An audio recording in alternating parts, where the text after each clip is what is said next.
Welcome to the Higher Value Show with Cashman and Rando. Brad, let's go. Let's smoke some weed, learn some things, investigate or on the beat, let it ring.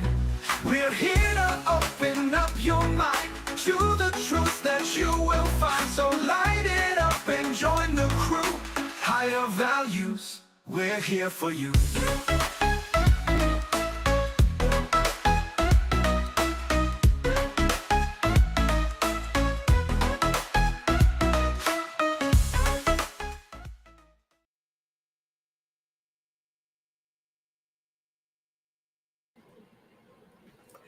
Welcome to It's Tuesday. I'm Cashman. We've got Cosmic Adonis here with us today. He's going to get us started here on this fine Tuesday. Ooh-wee! Welcome to It's Different. Welcome to your favorite Tuesday night show, the place to be to challenge your thoughts, to challenge the mind, to challenge the reality thing, and to maybe laugh a little bit. Maybe laugh a lot of bit, because we go some places. So tonight, we have been building for weeks on this show, and we got a two-parter this week and next week, and we're closing out a season. We're going to call it a season, like we're a real TV show, because we're on real TVs, right? That's a thing. It's been happening. So tonight, we're going to talk about thinning of the veil. Thinning of the veil. If you know what that means, get excited, because you're going to get a different perspective than where you get from your influencers on YouTube.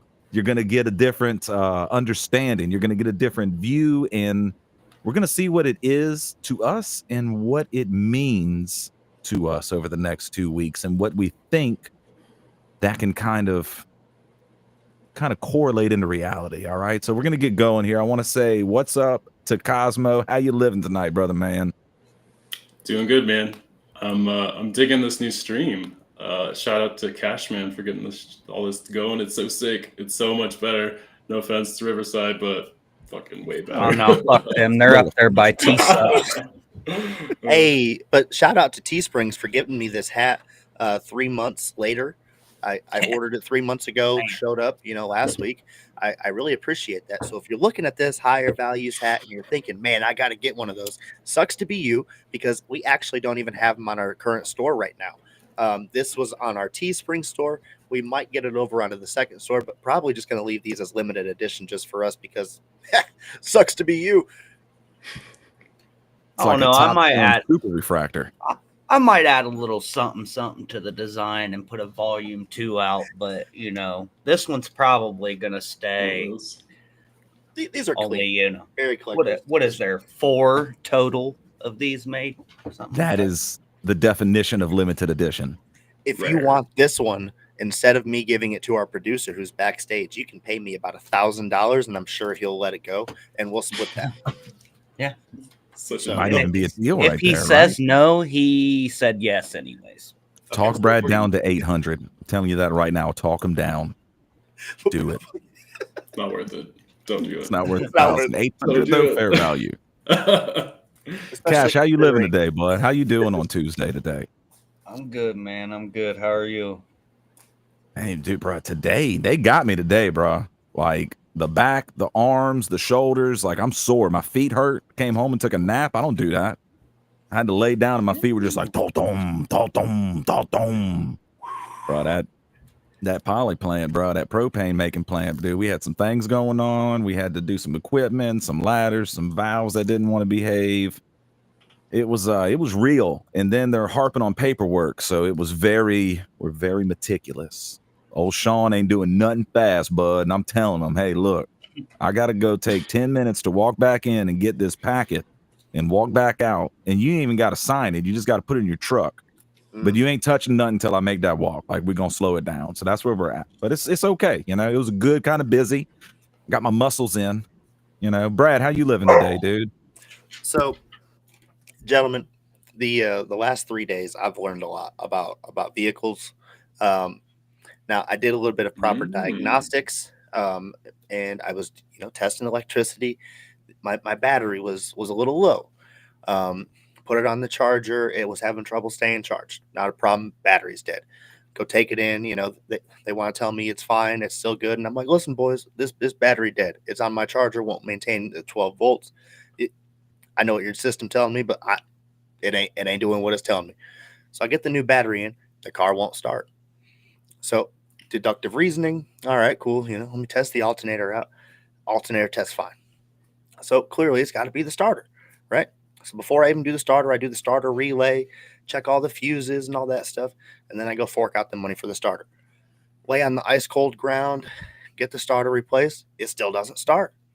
So I said, well, shit. So it's got to be the alternator, right? So I take the alternator off. I go get the alternator tested. Alternator tests bad. Oh, well, great. Okay, finally I have the answer. So I put the new alternator in. It still doesn't fucking start.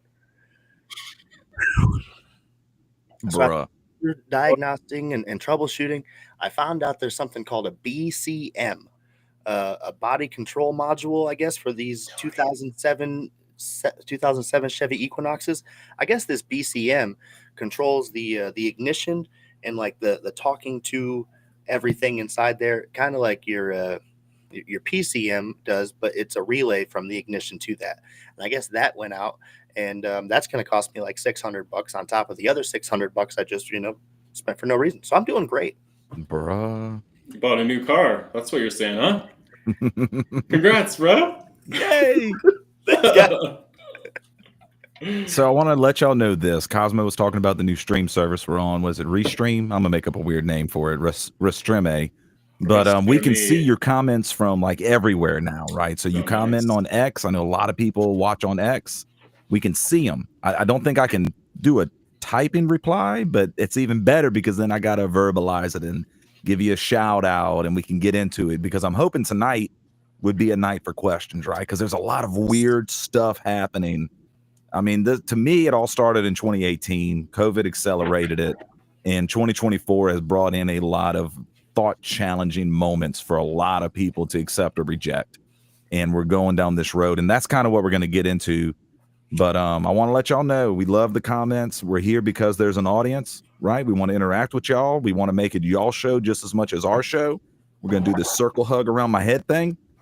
So get in there. Let us know what you're thinking. Let us know what's up. We can share some love. Crimson Ghost. I like how you did that. That's cute with the spelling. Hi to you too. Tony, higher values. I mean, I know those guys. They're kind of weird, but they're all right. But look, let's do this. Let's am I lagging? No, you're good. Am I good? All right, You're let's okay. go to We're a about mental a minute minute with behind on the Cosmo. stream. Okay, I don't know what that means, but we're gonna go to a mental minute with Cosmo. I'm gonna change my Wi-Fi to the 5G. Oh, smart. There we go. All right, mental minute. The only thing that came up today really was something my boy told me. It was a dream he had. So I'd be curious to hear if the other fathers in the room have any weird things that their children have told them lately. But my boy told me he had a dream last night that his nipples had moved to his bottom. Oh, butt nipples. His But nipples is intriguing. It's weird. Mm-hmm. So, but that was it. There was no other context. Nothing else happened in the dream. Oh shit. These are like the little packets of info you get from children, and it's like, what do you do with that? So here you go. You're welcome. I mean, did you ask any, like, was it a fun dream? Was it a scary dream? Did you get into anything with that, or just were like, yo, all right, butt nipples? I mean, I think it was pretty indifferent, and then he moved on to something else. That's usually what happens. It's like this thing, and then whatever else. So, but was he the only person with ass nipples, or did everybody else get the nipple changeroo? Or I think it was just him, but it reminded me of Coneheads, where Beldar is like in the shower and he doesn't have a butt crack, and then I think he has nipples above his butt. So maybe it's some generational dreams happening there or something. I don't know. Information stored in the genome. Yeah. You were disconnected though, Cosmic, but I was asking the other dudes, are there any other little packets of info you get from your kids, like little dreams, whatever? I want to hear them. I want to hear the weird stuff. Go ahead, Brad. You look like you got something on the tip of your tongue, dude. Just like there's a few, but like, where do we go? Um, so there was one morning, and this I'll go back to probably about when she was about 4.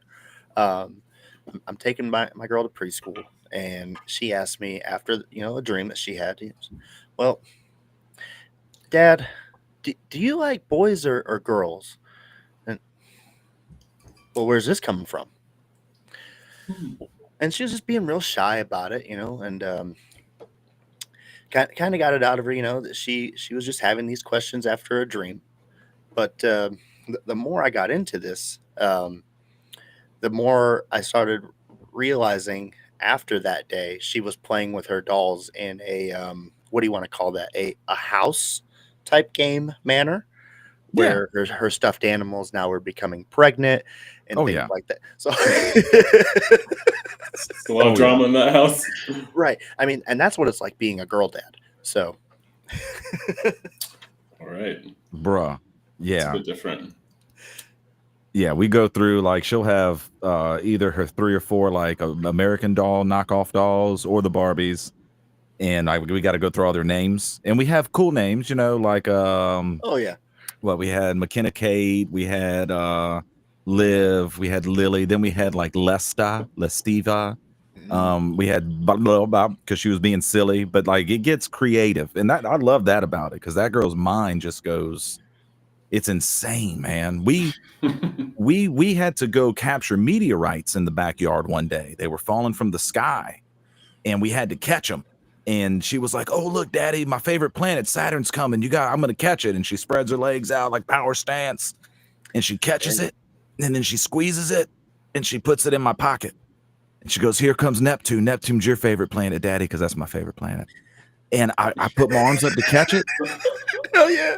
And as soon as I do that, she attacks my belly and tickles because we have a lifelong game of attack Daddy's belly because he doesn't like it. And I was like, you set this whole thing up. Like you set up running across the yard, getting asteroids and meteorites and planets just so you could have a clear sneak attack on my belly. And like it's impressive, dude. Like Gotcha. I can't even get upset. Gotcha. That's a good one. Some deep manipulation early on. Yes. It's natural. And she might be better than her daddy at it. And I used to be pretty good. Oh boy. So we're doubling along with the bring and play. And Cash, you were gonna say something? No, Good. good. Even better. Okay. I like it. Joe said you're good, and that's what matters. Look at that. Our first comment from X is Joe, the world traveling animal biologist guy. I don't know the paleo. I don't know what he is, Look but at he that knows all kind profile. of animal stuff. It's awesome. Rugged. Way more than I do. Had a lot of conversation with him. Good guy. And I'm honestly, frankly, straight up jealous of some of his fishing trips. And Yes. I'm an For real. avid rock person. I don't know how to like describe that any other way than saying like I enjoy rocks. Now there's some people who call this like autism, whatever. I also like trains, but Autism. Right. Listen, but this guy's I'm got some cool rocks, dog. I'm assuming those aren't crack rocks. No. Ooh, good clarification. That's Um, a rare part of the collection. See, I have, believe it or not, never done that. Me neither. I've stayed away from crack, from methamphetamine. An Me neither. endangered species biologist. That's it, Joe. Ooh, That's it. that's right. Brad is an endangered And species. Stevie says we're all on the spectrum, but he spelled it all fancy to show that he is also there with us. That's beautiful, man. I appreciate it. That's I'm gonna do actually- one more dad thing, and then we're gonna get into this because I follow this guy. He's like Proud Dad, I think is his thing on X. Really cool dude. I met him a couple weeks ago. Smaller account, deserves to grow, but he had a handful of like gravel, and he was like, "This is the most precious thing. This is my baby girl's rock collection. Like I must protect this." And I was like, "Bro, like I get that." So we went tailgating at LSU. And my partner's tailgate's like off the path, and they got some trees and stuff. So baby girl's collecting acorns and putting them in the wagon, in the cup holder for the wagon. So she's got like 20 different acorns, found her favorite ones, and wanted to save them. So we go to the car, and my wife goes to take them out. I was like, no. Like, leave the acorn collection. Trust me, that's going to matter. So we get home, goes to the wagon acorns, right? We're talking 3 days later. Apparently the wife had cleaned out the acorns. It was bugging her that much. She had brought the two boys, one's across the street and one's next door, to show them her acorn treasure. And there was nothing in the wagon, bro. And who was there to deal with it? Daddy. Daddy was there. And I was like, I don't know. The acorn goblin came. I don't know what to tell Ghosts. It was ghosts. Fucking Wasn't me. ghosts. Acorn goblin. you. It damn sure wasn't me. Dog. I'm not taking the acorns out. I know better. Yeah. No better. Golly. All right. So here's why we're here tonight. I want to talk about this because it's catching. I had this conversation at work with one person who's like halfway in this door and two people that are not. And the two people that were not, I could see their face. They were just like fascinated. They were like, holy crap, I never thought about things like this. And it's not really what I believe to be what reality is, but they were really interested and asked questions. And we had a really cool conversation. And I really want to open this up to the floor. People make comments, challenge things, disagree. All of that's great this week and next week. But talking about the veil coming down, the veil being thin, it's coming from a perspective of we are not the only apex species in the universe. It's coming from the perspective of there are maybe other dimensions and other existences. There are maybe aliens, and maybe they're like the government says, which has been said for hundreds of years before the government said it, that they're actually higher dimensional entities. They're at a higher vibration, right? And if y'all want to go deeper on this, I can go down to string theory on the vibrational thing. I will go as deep as you want. And when I don't know it, Cosmo's already deeper in that than I could ever be. So get down to as far as you want to go. But as far as this veil thinning, what I'm really talking about is seeing through the structured belief systems that kind of indoctrinate us, seeing through to more truth, seeing through to more of the reality of what we are and what we're capable of, and connecting to that information on the other side. And maybe for some people, even seeing things that are on the other side, because that's part of the veil thinning also. I think long ago, we existed like this normally. And that's where a lot of your magical things and mythical things come from, is that it was common practice to kind of coexist.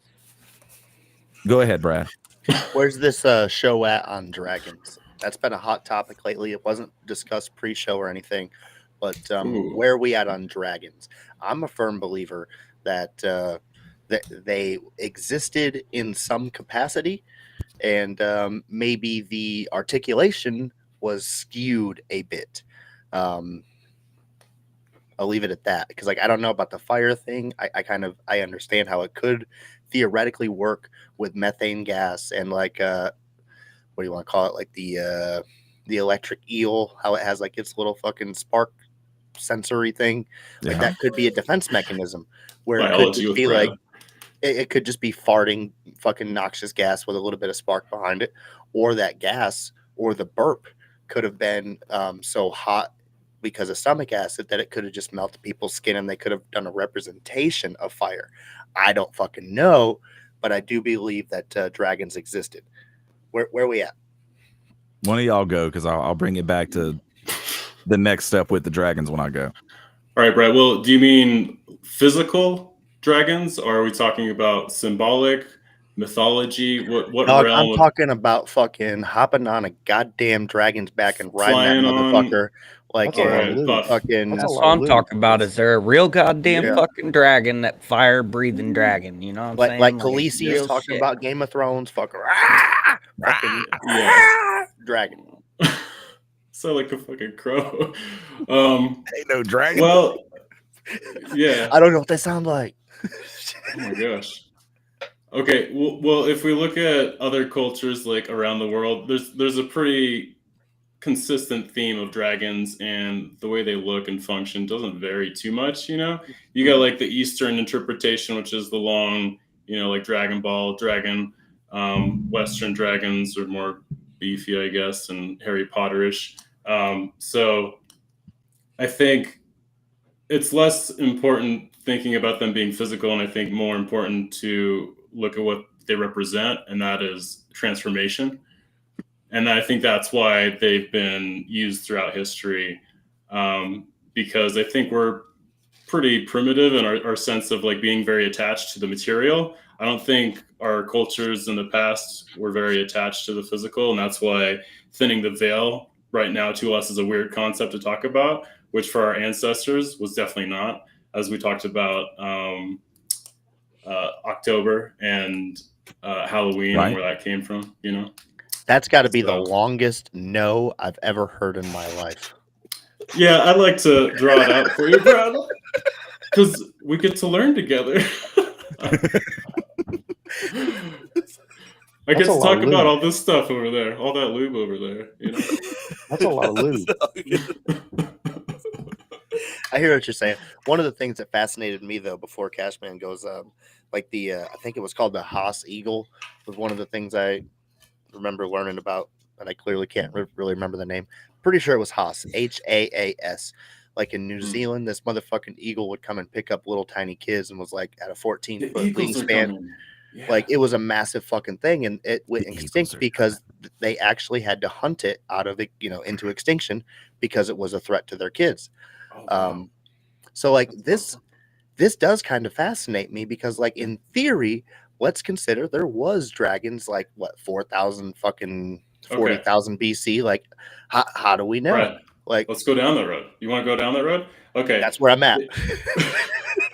I've looked into this because it's interesting. I'm curious about it too, and so looking at the stuff in Scripture in the Bible, there's a couple of things that come up, and one of them being that it talks about the firmament, and the firmament being the space above humanity, creation, and whatnot, and the firmament being more of like a solid, like a much more dense type of, I guess, substance. So medium, sure. And so if you can imagine that type of atmosphere, that would be able to support much larger life forms. And so then you start to get into these realms of having really big creatures like dinosaurs, possibly, like massive 300-foot dinosaurs, and and then thinking about pterodactyls, like with physics and our atmosphere and everything today, a pterodactyl could not fly. There's not enough resistance as opposed to like their body mass for them to actually be able to have any sort of lift and go anywhere. And so to me, that poses the question of, okay, what if the atmosphere was different? And so also in Scripture too. Moon, so there's that. But there wasn't a moon back then, so sure, we could go down that road too. Let's How do you know? We've talked about that in one of the previous episodes. Where were you? Jesus Cash Christ. was here physically. He was physically here. That was the episode where Atlantis was floating, and the other. Oh, I was came definitely down and they floating were, that episode. That ended up with the moon being hollow and there being a giant obelisk on top of it that sucks up our souls and keeps us trapped on Earth for the rest of our lives. Just our souls, though. It's a soul repeater, so we continue to work for the aliens. I believe it. Look Made it on up. Saturn. Boom. Toad here. That's the show. Hi. Vale's gone. Yep. So, Cashman, where are you at on dragons? Yes or no? Yes. I mean, yes. Those pterodactyls not gonna fly. yes. It's gonna be like be real easy Yes. pickings. Fish in a barrel. So, I don't want to take too much of this show off the rails even further. I mean, But when it comes to this. flight, I've always been intrigued about flight in general. I want to get my pilot's license one day. I really missed on the opportunity when I joined the Army instead of the Air Force. That's on me. But it's just like crazy when we think about the theory of flight, because like it is just a theory. We only assume that it works because it continues to work. But it's literally just a theory that we can only prove that it happens because it does. We don't really understand why it works. We just know that it does. Because in concept, listen, we're going to have a whole fucking episode on this because I understand the theory of flight. I do. Math? Physics? Yes. We know why it works, but there could be other variables that we're not seeing that could apply in different aspects. Right. Let's word it like that. Sure. That's like a bee. Put it, I guess. Like a bee shouldn't be able to fly 100%. So that's what I'm saying with a pterodactyl. Just to bring it back to a pterodactyl, Totally. We're only assuming that a pterodactyl flies like this and has to generate thrust. We're not What if it's like a accounting for. dragonfly? Right. We have Totally, no idea yeah. how this thing fucking works. It may have been, flapping at 60,000. Our I don't know, WPM, wings per minute. Yeah, Flaps definitely per wings minute? per minute. WPM. I don't. Not Yeah. revolutions. Maybe if it's like a No. hurricane. Maybe it was. It was. It could have fucking. been. Yeah. Maybe it had a gravitational sensor thing and warped the physical matter in front of it, like a warp drive. I don't know. We got to think about this. All right. Sorry. That's it. Well, I got Science. part 1 and part 2, and then the where we're going. Part 1 is this: there is drawings of Stegosaurus and Triceratops, like in Mexico, like where the Olmecs and the Aztecs were. They have drawings of them, right? They drew what they saw. You can argue Billy Carson and these people all you want. They drew what they saw. Greggy Pants is bored. I'm sorry, dude. Maybe I can show you my belly button. It's really hairy. I don't know. But they drew what they saw. So there was a time and that I think logically dinosaurs lived longer than we thought they did. They didn't all die out, and we were a lot older than we think we are. And there was some cross living there. Speed Part of light 2 is also Yeah. slowing down too. So time changes. That thing on the disc. And part 2 is the dragons. I think they're absolutely real, but I think it's definitely more of a oh Lord. I think it's definitely more of a higher dimensional existence thing. You know what I'm saying? Like I think it's something that you could see across the veil. Why is the ball bug such a yappuccino? I like that. I might get that on a hat. Sounds like Pokemon. A coffee mug, yappuccino, dude. That's kind of gangster. So that's where I'm at. Alunia is a channel I like, and she did a whole thing on dragons and the different colors and what they mean and how to communicate and like what their communications mean, how they try to assist and guide and support you. And whether you believe that or not, that's a fun road to go down, right? And it's putting a seed of an idea in your head that's there that is a strong affirmation type belief, right? Even if it's not with a strong grip on your reality. And I think those experiences are good. Yeah. Yeah. I thought it was great how Cosmo said that dragons only exist in the flat Earth world. I'm behind it. I didn't hear Cosmo say that. I'll stamp he that. He did say you put words in my mouth, but I like a little bit. I twisted what you said into how I understood it. Go all the way down that route. You said they can only exist in the firmament or the filament. I don't fucking know what that the filament. Yeah, the light bulb, Edison's. So okay, going back to that, Brad, it cracks, right? It talks about the firmament cracking. You got that Milky Way, Things changed after that. Not the same type of crack that those cosmic cereal. Yep. Yeah, not Cashman. No, Cash is done. No crack rocks. No, not that one. That's where all crack rocks came in. That's from the CIA. The CIA transmuted it into crack rocks and gave them to us. They really did. That was fucked up. Yeah, that wasn't the firmament. Well, really, you just add baking soda. Never mind. No, we can't do that. Hey, Ella. Good to see you, Ella. Now, isn't that what happened with Jay-Z and Diddy? Isn't that how they got in this whole ring of drugs and pedophilia, sex trafficking? Yeah, I didn't know how to bring that up. That's how I'm gonna say it. I wanted to dance around the subject, but let's just come right out and say they were diddling. Yeah, it is what it is. It's a new verb. That's part of the veil thinning, in my opinion, because these are people that since TV came about through the 90s and early 2000s, I mean, these were idols for people. There were people that gave all of their money to the celebrities and musicians to buy the albums, the concert, the shoes, the clothes, to watch everything they were ever on, right? Like percentages of people's income went to these people as idols, and they would talk about them. They took up conversations, right? Oh, did you hear the new album? Did you see the new movie? And they're excited. That's an idol. That's what these people were. And what we're seeing now is behind that veil, this is a smaller, pre-veil, a little premature veil breaking down here. Oh, premature veil. Earlier than I am. First I didn't say it though. But we're seeing the reality. We're seeing that these people are not gods. They're not idols. They're not these super talented, amazing celebrity humans. They're people that were picked and put together through organizations that are doing horrible things. Not saying every single one of them are. In my opinion, just Sean's opinion, I'll stand on, I think the vast majority are, right? But I'm not going to condemn everyone because I don't know. And it's not my place to judge anyway. This is an existence for experiences, and every experience leads to some type of growth. But there were drugs in that baby oil. You know what I'm saying? That's a lot of lube. It's a lot. But that's part of this veil, is to break the idea, because here's the lens I always give y'all a lens to view the show through. I'm gonna do some a pen because it feels good.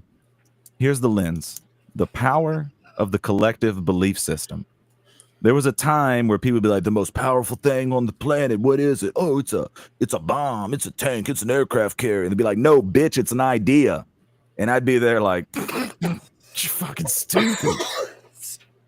That's dumb. It's an idea. And then, 20 years later, I'm like, oh shit, that's how they did it. That's why an idea is the most powerful thing. Because you put out a thought, you put out an idea, you get it part of people's belief systems, and a collective belief, a collective holding of what is going to happen, of what is real, of what the world feels like, is what they see. It's what unfolds. You literally will it into existence through those collective belief structures. So if you think about that, and if you think that's dumb, that's cool, because I did. Challenge it, ask for confirmation, and the information will come to you. You will have moments where you start to realize things. That's how it works.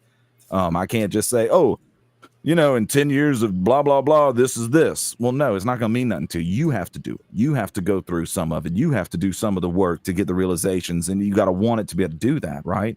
But this is part of the veil.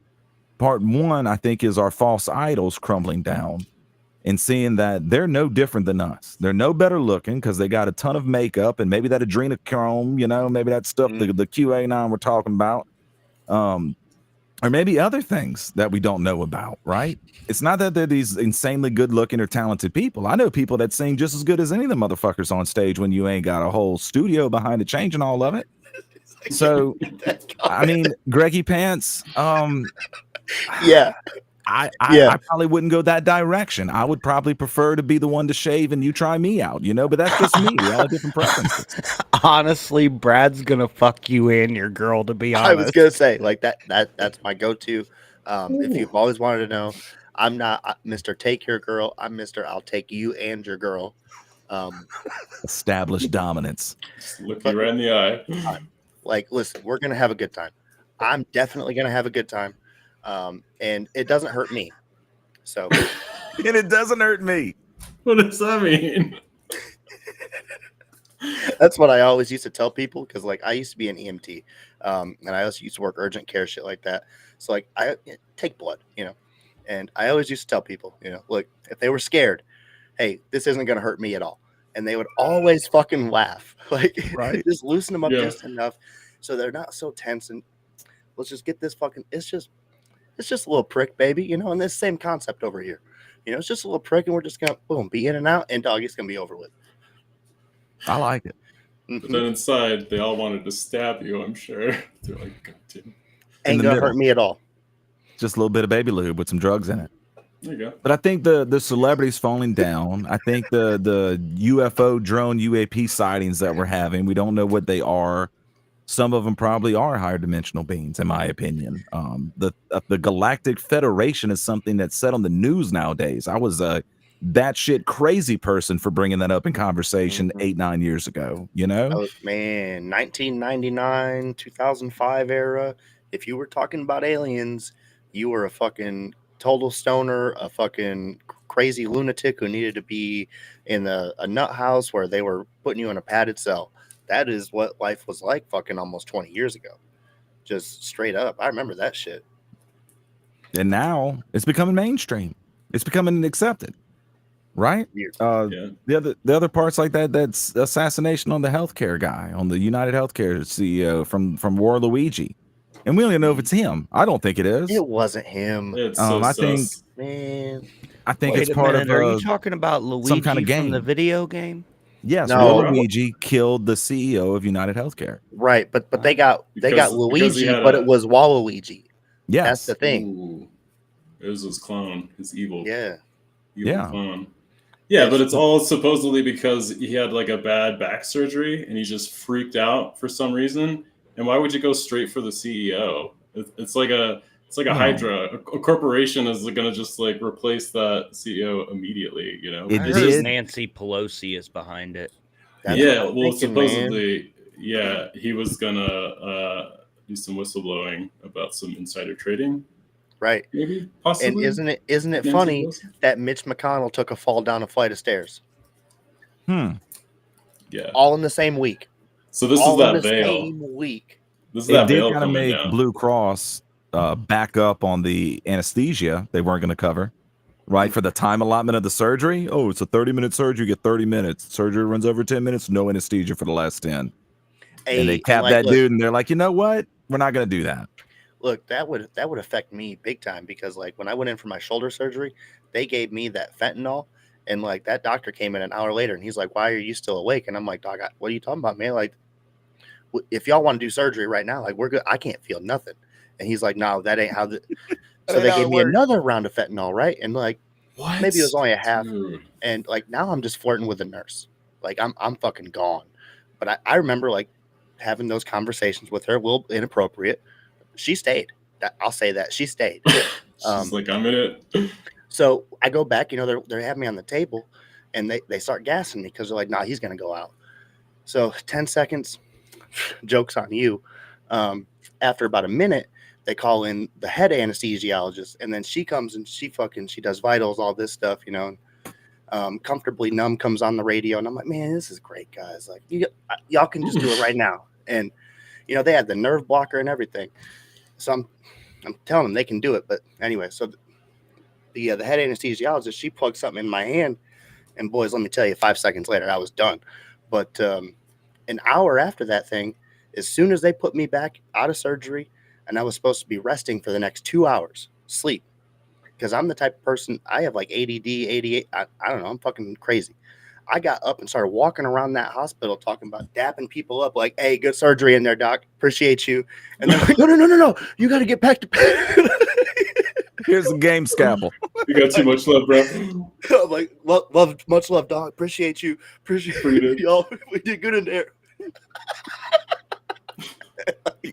I swear to God, like, now it's in my chart, though. You know, he has to be fucking dropped. Like, I was an ex-pill head coming out of the army with pain addiction.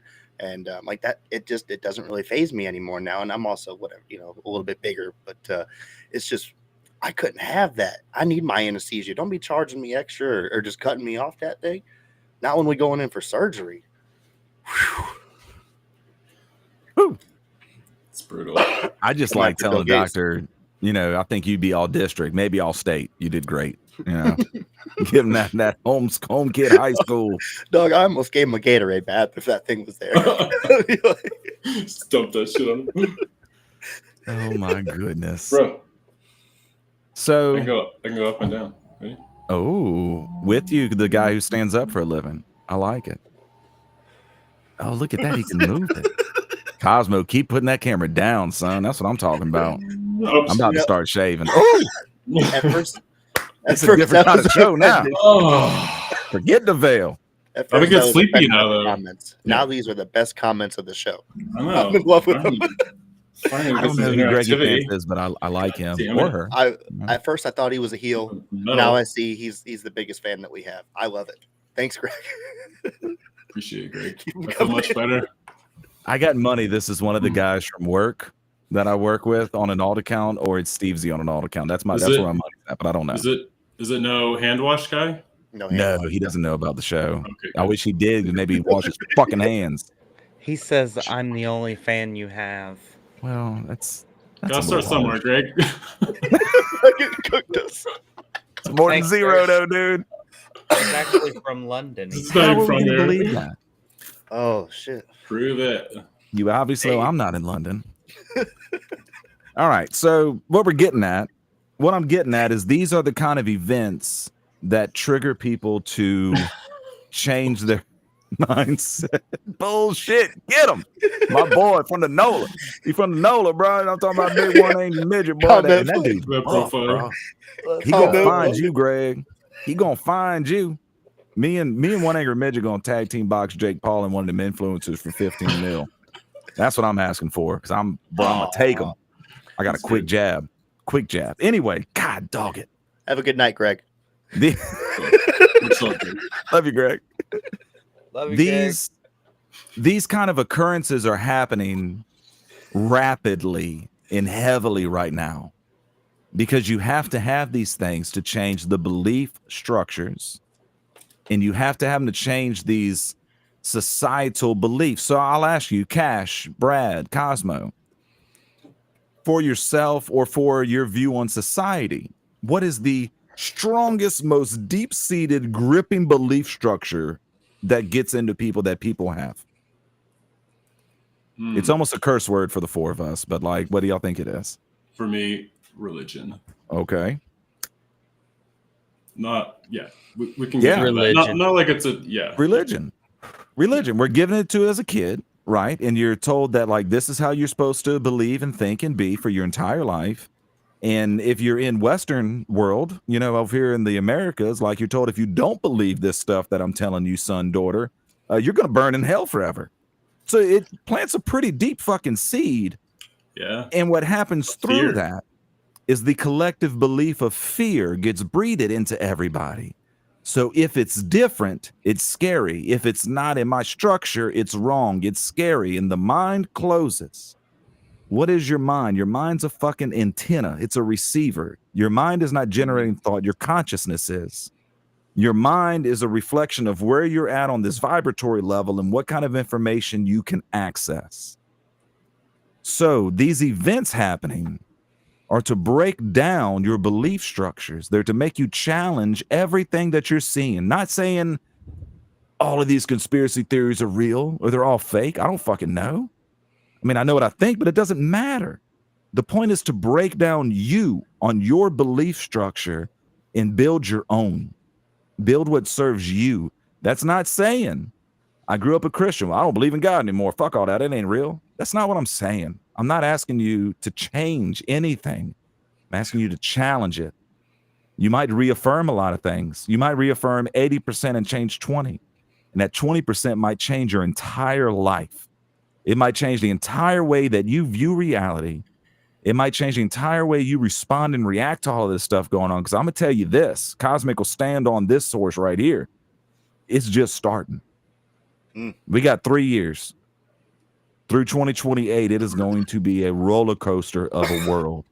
Things are going to be different. They're going to be wild. And I'm going to tell you from my opinion, you ain't got to be scared of none of it. But that depends on what your belief system is. That's that structure. Mine's been torn down and rebuilt multiple times. But a lot of people's hasn't. I ain't knocking nobody, bro. You ain't went through what I went through. I ain't went through what you went through. You might have needed that indoctrination to get through what you went through last year. It might have been the one thing that saved you. But guess what? If you're listening to this show right now, that's a fucking sign. It's time. It's time to grow. It's time to change.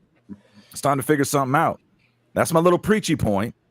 That's my little preachy point, right? But I have a box right here about the viewpoint and personal belief system of religion, the connection to the personal and reality, and what we were versus who we are. That's what we wanted to get into tonight, is changes that we made as our belief systems changed. Because tonight is about explaining to you the power of a belief system and what the veil is. Next week is explaining to you it tearing all down and what that means and what reality might actually be. Classical thinkers / theologians gain strength and faith through doubt. I love it, dude. Sounds like someone who's got a creative writing degree, and those are like pretty smart people. So I want to just touch on your preachy moment, because I've been very anti-preachy this entire series on mainly Christians. I've been very hard on them. And don't worry, we're going to attack some other religions in the other seasons for sure. But I do want to affirm, don't get them all. Just because I don't believe in the Christian Bible, the Christian way of thinking, doesn't mean I'm not a religious person. Doesn't mean I'm not a spiritual person. That's absolutely the furthest thing from the truth. It's because I've challenged my belief systems and have went down darker, deeper paths, and even been in situations where, like, I was in Iraq and I had people shooting at me just because I was, a different religion and a different color and a different uniform. But the basis behind that was because we were a Christian army and they were pretty much a Muslim army. Now, there was a different type of Muslim army, yada, yada, yada. There's a little bit more that goes involved into that. But essentially, they wanted Christians dead. That's how they felt. And that made me, as a Christian at that time, go, wait a minute. Is this the religion I really want to be following? Is this what I really want to just blindly support? Just blind rage and go to war with these guys just because my people told me that their people are bad? Like, what actually makes that person a bad person because a terrorist came into his house, took his family, and said, if you want to see your wife and kids again, you have to go strap a bomb to your chest and try to go attack this base. And the person's thinking, well, how am I going to see my wife and kids again? And they're like, oh, you'll see them in heaven with Allah and all that, but like that's a real life situation. And how am I going to call that person a bad person? I can't. So those are the things that shape my belief system and help restructure them. Again, that doesn't mean that I'm not spiritual or religious. I have my own religion. I have my own philosophy. I'm not going to push it on you because my shit's crazy. We'll get to it eventually, but I just wanted to put that out there because I do attack Christians, but I think that's because through the last shows, we've discussed the way things may have gotten lost, or what do you want to call it? Like how we broke down Halloween. They basically, hid and misinterpreted and then, reinterpreted things in their own image, especially the popes of that time frame. And they just wanted to honor them instead of the old cultures. And that's where I think a lot of this comes from, is it was just kind of pushed on us and we didn't even give it a second thought. And that's what Cosmic is saying, is maybe it's time for that second thought. Let me clarify it a little bit with this. It's not an attack on a Christian. If your belief system is stemmed in love, I support 1,000% whatever the heck you believe in, right? Because it's about it being rooted in love and the one universal law of you cannot mess with someone's sovereignty with their free will. And a Christian, on the normal terms, they believe that, right? Like that's how you're supposed to be. So I'm in on that.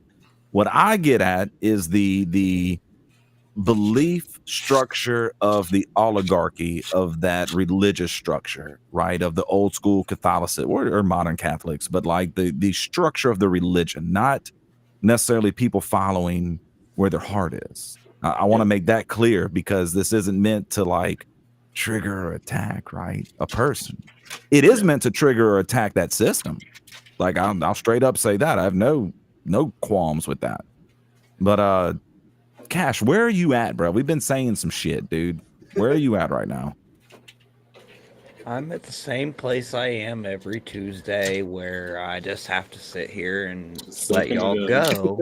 And I'm not high enough to process everything yet. I'm working on that, guys. I'm too sober to process. Oh my goodness. Somebody get him some mushroom stat. So this is a good one from One Angry Midget. All thoughts and ideas should be attacked. It's through that discourse that those thoughts and ideas are galvanized, given that they can stand up to the critique. And I used to galvanize steel. I used to send steel to get galvanized. I've been to galvanized plants where they do it, and it's pretty fascinating. And I love that he used that term, because you take a pipe spool, right, that you're going to send off to a plant, and you dip it in this liquid, and it comes up with this metal coating around it that's going to protect that carbon steel essentially forever unless it gets chipped. So what is a belief system doing to you and for you, right? But if you have something galvanized so deep that it can't be changed, you should chip away at it and challenge it. That's my message. We're at 9:50, so we're about 50 minutes in. So like, one of y'all got something? Cosmo, Brad, Cash, go for it. I've been talking a lot. I love it. I've just been soaking it up. I think from my experience, and I resonate with you, Cosmic, it's no criticism of religion. Religion is valuable. I think it's a structure to help people connect with spirit and God. But I think it just gets confused a lot. And there's a lot of, I feel, teaching religion in a way that makes it exclusive, such that you can't be spiritual and religious. Like, you can't be a Christian and explore other traditions and other types of knowledge. That's blasphemous. Right. Yep. And so I think that's what maybe Brad, Cosmic, and I have done. I'm not sure about Cashman, maybe a little bit of that.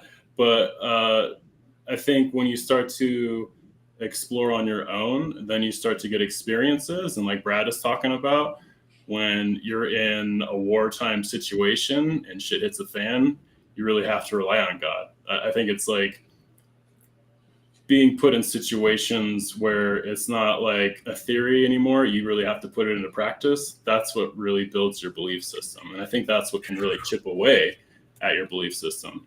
And so if you're, a steadfast Christian and you know the Bible super well, which is wonderful, go test it.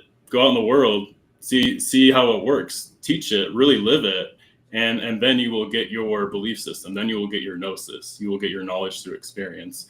And I think, to me, that's much more important than any sort of system that you adhere to. Because I think adhering blindly, like you were saying, Cosmic, is very dangerous. It's very dangerous because you're giving up your control totally, and it's totally normalized in our culture, especially, which is dangerous because I feel like we don't have any connection to our ancestors, so we're not grounded in any way, which makes us very easy to control if you just shift religion. Which, if you look into who owns the Bible and how many revisions of the Bible there have been, even since before the King James version. Yep. It's pretty eye-opening. And so it's just the call to say, look at what you're believing and look at it with a critical lens in a way that you're able to maybe accept other ideas. Because if you're not willing to accept other ideas, you're closed off. And if you're closed off, no new information can come in.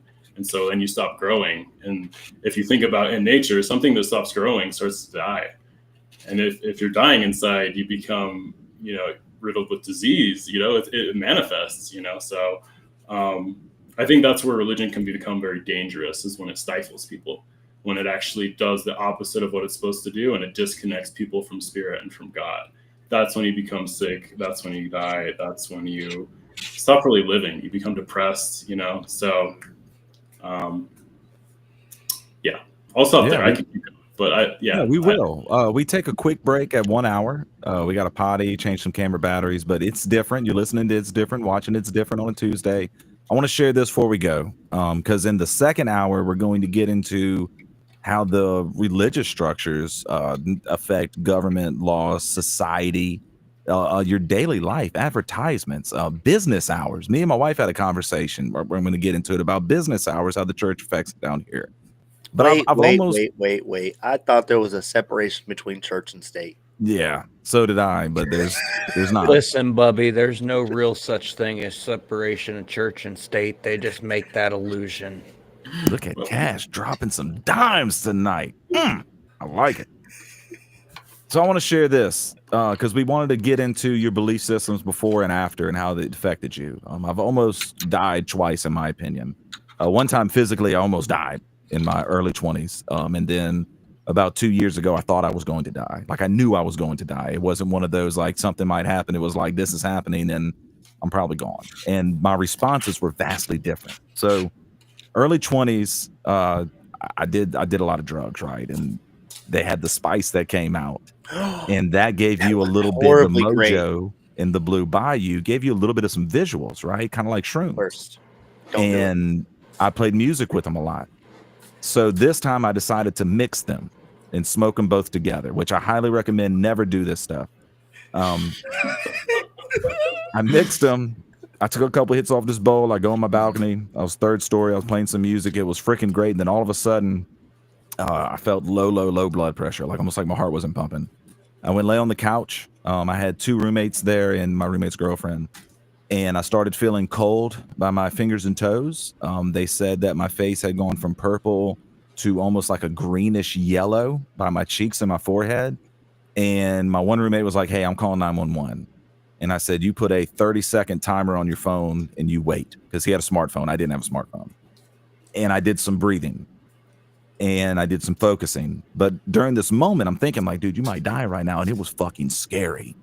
Because I'm like, I grew up a Christian. I kind of haven't been doing Christian things for a couple years. I'm probably going to hell.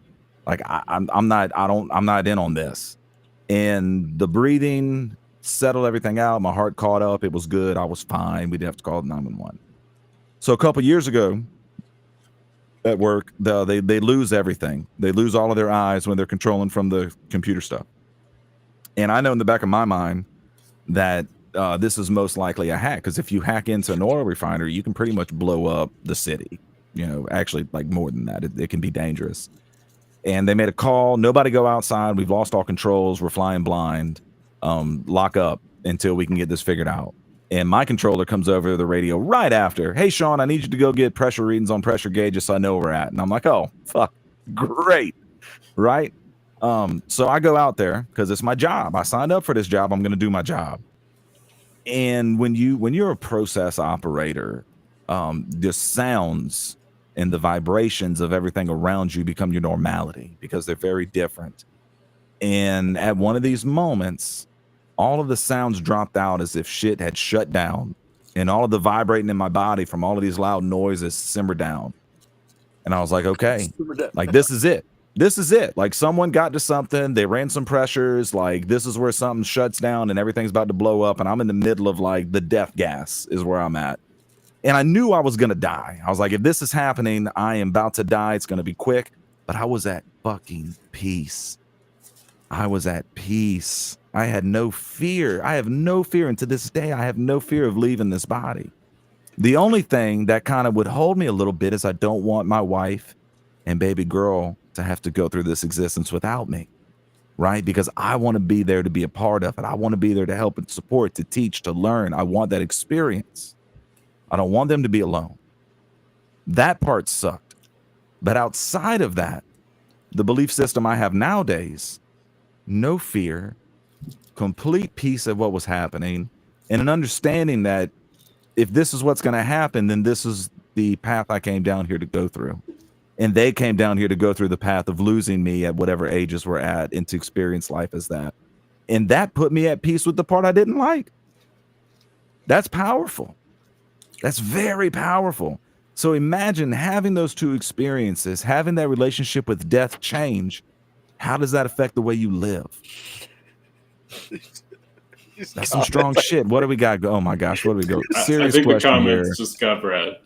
Would you rather bounce all over that thing on spit all over that thing? Okay. That's this other one here. That was a shitty comment. I'm not, even if like for higher values, the DGen chat, like, hey, that one. Listen, I'm gonna say if you're gonna come in this motherfucker and troll in my comments, at least spell fucking right. Like, come on, man. Okay, now whoever dropped that, I look like Adolf Hitler. Okay, that's funny. That's funny. Like, if we're gonna come in here and troll, like troll properly, make me fucking laugh, or else, you know, get out of my fucking shop. Yeah, you know, don't do it with the left hand. So that's, right. I was bad. Important. I did it with right. We're good. We've already been like pro Hitler-ish. We talked about it. I mean, bruh, but that's part of the veil shit too, right? Because he was thinning it with that. Let's get off of the global banking system and everything's great in my country. And then bam, horrible shit. Can't have that. It's not just powerful, it's empowering. Yeah, that is powerful paired. Ella is paired. I like that. That's impressive. And it is. I mean, in my experience, it very much is. It changes my daily quality and daily interactions with life. That's how powerful your belief structures are. Well, it's not just your one with God. It's with all of them. Yeah. Go ahead. We got a minute. That's why it's important to go outside of it, because it's the same thing for me. Like I've done ketamine therapy. I've done like DMT, other substances in like a therapeutic and very intentional setting to explore and heal. And it's mind blowing. I mean, once you get outside of your body and outside of your world, you have a completely different perspective, and that changes things forever. I mean, once you have a different perspective on something, it's not like you can go back. It just takes it just takes time to integrate that, and you can integrate it in a healthy way. Or if you're in a bad place and you do mushrooms and stuff, you're gonna get some weird shit. It's still gonna be truth, but it's going to be hard to be able to integrate that. So it's powerful, you know, and I think near-death experiences are great teachers, and man, are they transformative, right? Like watch people change after that. I'll try to be quick because I know we're already, everybody's got to go pee. I talked last week about my little bit of crazy near-death experience with myself when I was, suicidal. I even talked about, like when I was having my daughter and she was born, and how my wife, she was over there bleeding out, and thank God for blood transfusions that saved her life, and the experience I went through with that totally shaped me. But even in its own, having PTSD and the overwhelming amount of anxiety from I don't want to say near death experiences because yeah, like I had rockets at, gunshots, blah blah blah, but nothing was ever like imminently close. There was dangerously close, but nothing imminently close. I don't know if I can really paint that picture. Yeah, it makes sense. But like, there was rockets that blew up like 50 meters from me, which was scary. But if it was like 5 meters from me, right, that would have been real bad. Yeah. So you know what I mean? Like two different levels of bad. It was bad, could have been worse. So, but those experiences though, nevertheless, they really shaped how I think about things because I am a bit more grateful for the life that I still have. And I get to choose to be here, which is a totally different mindset. And that's kind of, you see some people that come out of prison and jail systems where you would call them fixed, if you will, because they have that gratitude mindset, because they understand after being locked up that every day is a little bit of beauty. The ability to work through something, to work through a challenge, there's beauty in that. You don't have to just get pissed off that you have shit going on in life. In fact, that is life. Get over it. Suck it up. We're going to go to break. We all got to take a piss, rip the bong, get a couple dabs, go take a piss yourself, let the dog outside, come back in about 3 minutes. It's different on Tuesday nights. Booyakasha.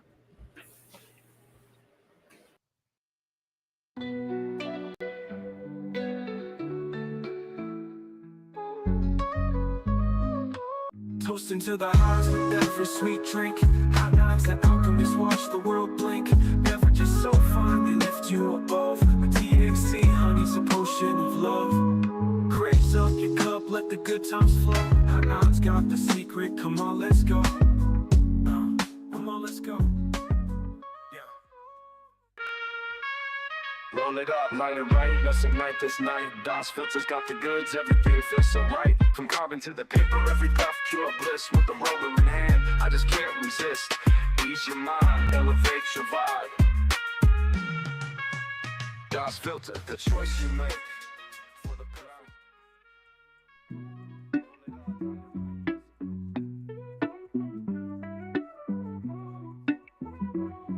Yeah.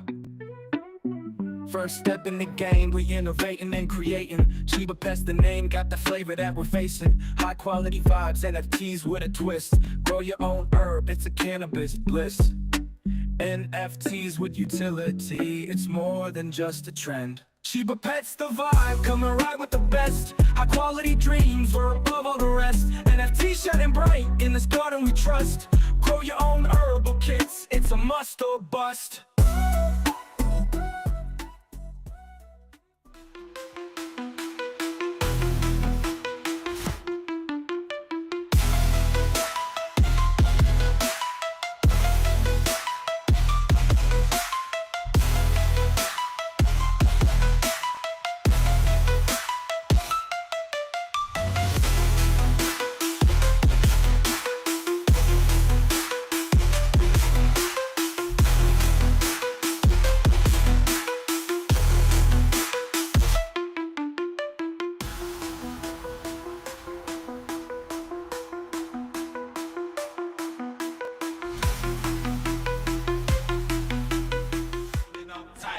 Every train on deck, we rolling up tight. Every strain on deck, from the depths of the flower. Come, connect, support other growers. We elevate the game, cannabis family unite. Let's light up a flame. With every puff we rise, watch the smoke fill the sky with the green revolution. Dab side, dab it, roll it, light it, flow for the love of the plant. Let the whole world know, supporting each other. That's how we grow. And the rope on excites that our spirit flow. In this cannabis family, our legacy's made. Brands that we trust, we put them on blast. From hybrid to indigo, we're living life fast. It's a culture of vibes, join the party tonight. Underneath the stars, let the good times ignite. Shedding doubts like a knife. With Rando and Cashman, we elevate our life. With Rando and Cashman, we elevate our life. With Rando and Cashman, we elevate our life.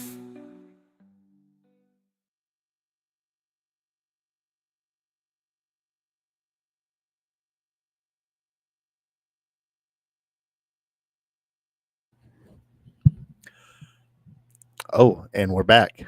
All right.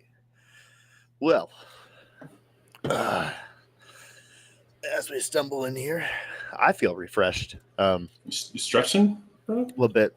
Getting tight. Yeah, had nice, chest and back workout. Yes, we're going pretty good today. Got a nice pump in. Felt like P Diddy at 2 a.m. Going strong. Yep, a lot of That's a lot sweat. of lube. Um, That's a lot of lube. Oh Really? yeah. really worked through it, but I got to stay in shape. We got the twerk off rematch coming up. We haven't scheduled a date, but Really? the belt is almost complete. I will have a sneak peek coming very soon. I'm thrilled about this because, like we've talked about in previous shows, when you put it into existence, it can never be undone. So, now that I've already had the twerk off, I've won it. Now, when I have the belt, now it's going to be that much more real. And now the other competitors will actually have something to strive for, and it won't just be for fun and laughs. Now there'll be some serious pride attached to it because, you can say that you can twerk. You can say, oh, I can do it. But do you have the belt? And that's what I can say. You know what I mean? So that's where we're at with it. I think we're looking at about March, April. We want to have it to be warm again. It's very, very tough be doing this in the cold. I bet. Yeah. I'm sorry. I got tasked with an elf job. We got to print a picture for the shelf elf. Oh, So I'm over here trying to connect to the printer because my wife's phone wasn't working. Mine will do it, but it's not showing the printer. So I'm just, man. you know, What are we? We're 10 days in Elf on the Shelf. bro. I'm almost out of ideas. I'm not. We got ideas, dude, but but your kids are older, so you got to be a little more creative. Right. Like that's the fucking issue because I can't just go repeat something from 3 years ago because I was Right. super creative and I was like all up in it. Like, well, let's do this, with all the food and things. Now I have my cat who's an asshole who will totally just fucking eat food no matter what I put out. So I get that's all limited. So I can only do, like cutting up the pieces of paper and making them look like snowflakes 2 or 3 times before she's like, Dad, not again. Right. Which, that sucks. Just like Soul Sisters over here. Interesting was delayed on the chat. That's true. I'm also sad about that. That's one of the things that kind of look. We got some things to iron out about this studio. But the chat's here. We have about 90% things overall, which we would say that this new studio is better. Yeah. The little bit of the lag on live streams, okay, that sucks. We get that. One of these days, we're going to be big and famous, and we're going to be able to subscribe to the business packages of these media studios, and we'll be able to jump on the horn with these people and be like, "Hey, fix this shit pronto." But right now, we're only paying them like $50 a month. So, like, hey, we get what we get. But speaking of which, we're going to go ahead and put this ticker up with all of our sponsors for the show who help pay for this. The And if you want sponsors? to, oh yeah, if you want to check those guys out, the more money they'll pay me so that I'll fix that chat thing for you. Oh. Yeah. So you're saying drink a high 9, buy a high 9, and maybe we can fix the chat. Buy a high 9. And say higher value sent higher you. values. Hey, let me do a quick look. I'm not gonna hit this thing. I already hit it earlier. I got the video up. Bro. This fucking gravity bong right here. That big gulp. This thing right here, this hit like a fucking train.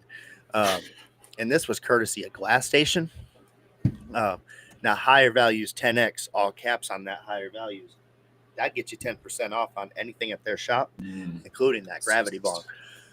But that was crazy. I used to do the 3-liter bottle of Fago. Yeah. Some people know about that 3-liter Fago Back bottle. in my day. But you'd put the 3-liter and then the 2-liter inside of that. Other people know about the milk jug, same concept here. But this is, I feel high class hitting that thing.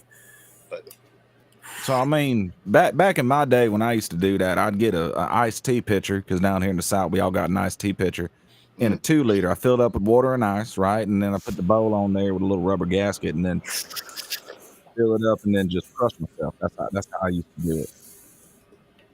that's the same concept up here. But this Okay. a nice little gasket on the inside of it, so it doesn't slide down and break.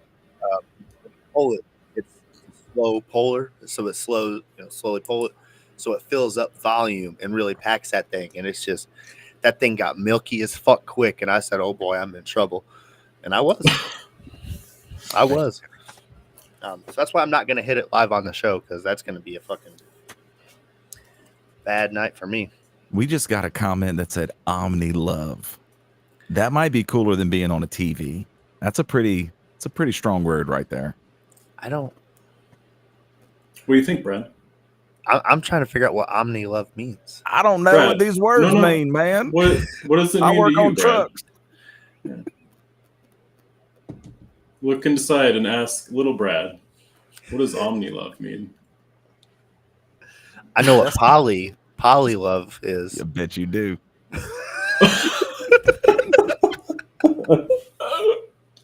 Get back Omni to that Love like previous with a dinosaur, question. right? I would probably say Omni has nothing to do with what Greggy Pants, who apparently is Shit. still watching. Greggy Pants is back. I thought he went to bed. Shout out to Greggy Pants, who's still here. He thinks that these comments suck, but the fact you're here. It makes us happy. But back to the other comment with Omni Love, I am still massively perplexed. What's up, Wallapini? At this point, I am overthinking this tremendously, and I don't know what Omni Love means. Oh my goodness, Omni's it's a prefix, man. Like omnipotent, omnipotent, omniscient. Okay, so I Omni figured whatever. I'm aware. All encompassing. All encompassing. Oh, okay. Right? Omnipotent is all powerful. Omniscient is all knowing. So it's like all the love. I got all the universal love that just flows in the universe and channels through me. I'm sending it out to you knuckleheads right now. Been there. Been there. Typically, when I'm on those micro doses of shrooms, that's when I'm feeling that Omni Love. I'm grateful for all of everybody's existence and sharing the energy space with me, because like I can feel it when I'm on those shrooms. I feel all of the world. It's great. You're omnipotent at the moment. I can say that I haven't microdosed recently. You major dose. I did a full Hero dose. dose. I felt the love. Too much love. There was lots of love. Oh, that's a good point. What's new on the UFOs? We barely touched on this. We talked about the drones that are going over that people are thinking could be drones. Well, obviously there was the guy in Florida, or was it Florida? Fuck it. It was Alabama. I don't fucking know that old guy who was with the cops, and he's like, "Hey, that drone flying over my house, dropped something down, and I went inside and I grabbed a revolver and I shot that thing out the sky." And they arrested him, Johnny, on the spot. And sir, I appreciate your honesty with this, but we're gonna have to take you in. And this old guy, he says right on camera, he goes, I can't breathe. Like, Jesus Christ. Play it up, bro. I'm in. You know what I'm saying? I'm an anarchist, dude. I'm gonna play it up. Get them. Get all of them. I couldn't believe he said that shit. So, but, I mean, before we go on to UFOs, though, that brings up a good point with drones. If a drone is flying over your personal property, I don't know what. Do you get to shoot it? I think you do. Down here, you do. I think you do. What's the 20 law feet above my house? Like, well, he got arrested because there's a little bit of a violation there, because you can't just go shooting into the air.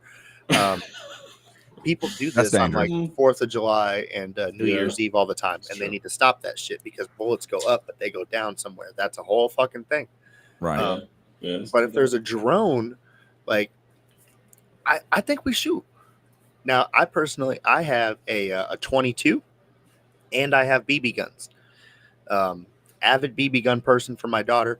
She needs to learn self-defense, but we start with BB guns. But I also have BB guns for my squirrels on my bird feeders. Man, because that don't really kill them.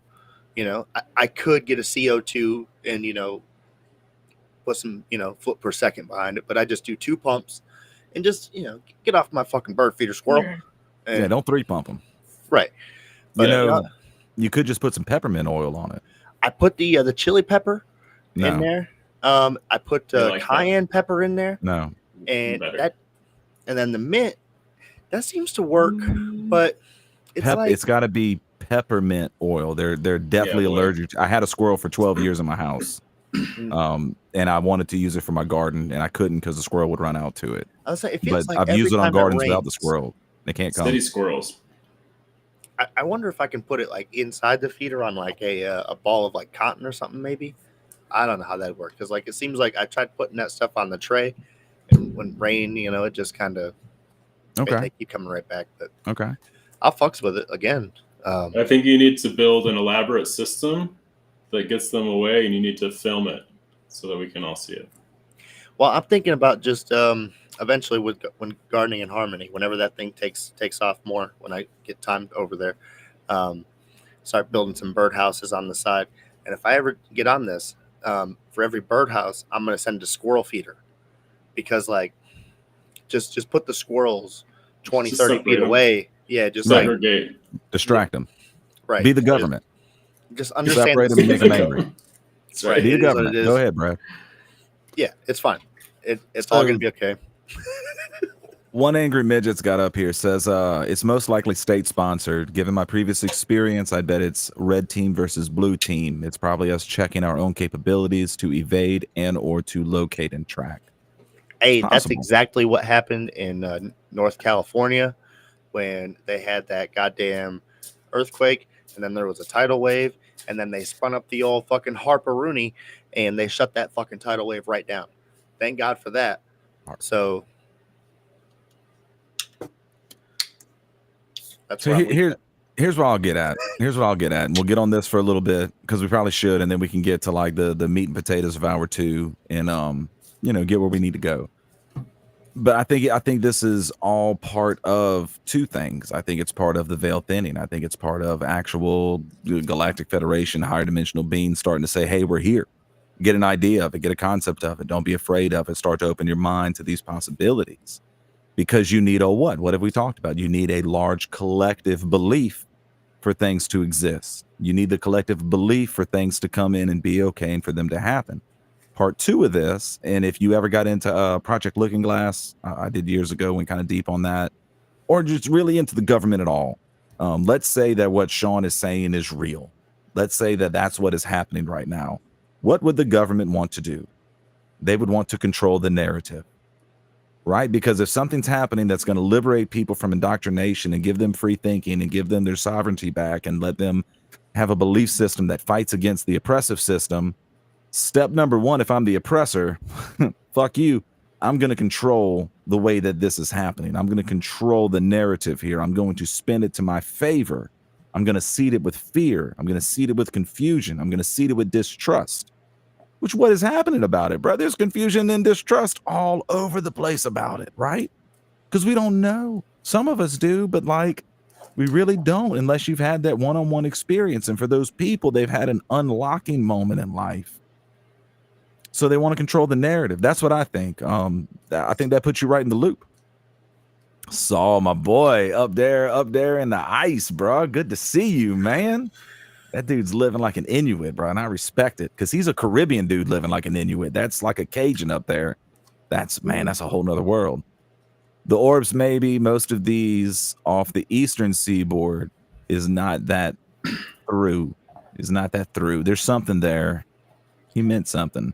So I was going to touch on that a little bit because like I get the drone stuff that's happening right now. And that's kind of what I think a lot of these videos are coming out because there may just be, I don't want to say the term hysteria because that's a hilarious word when you look up hysteria and you go back on, Dr. House visits and them hitting the come button. Basically, that's a fascinating thing when you look up hysteria and the cure for it.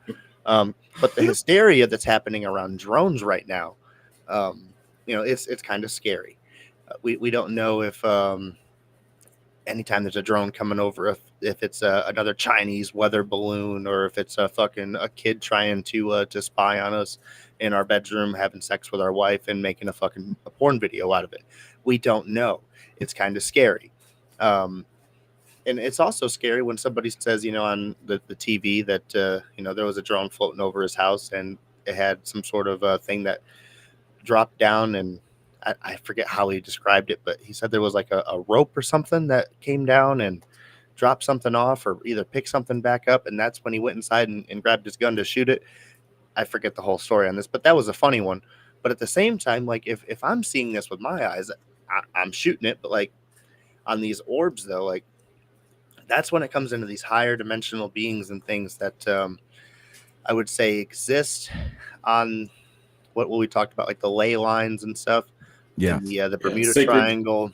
Yeah, sacred The, geometry, like more primitive dimensions. right.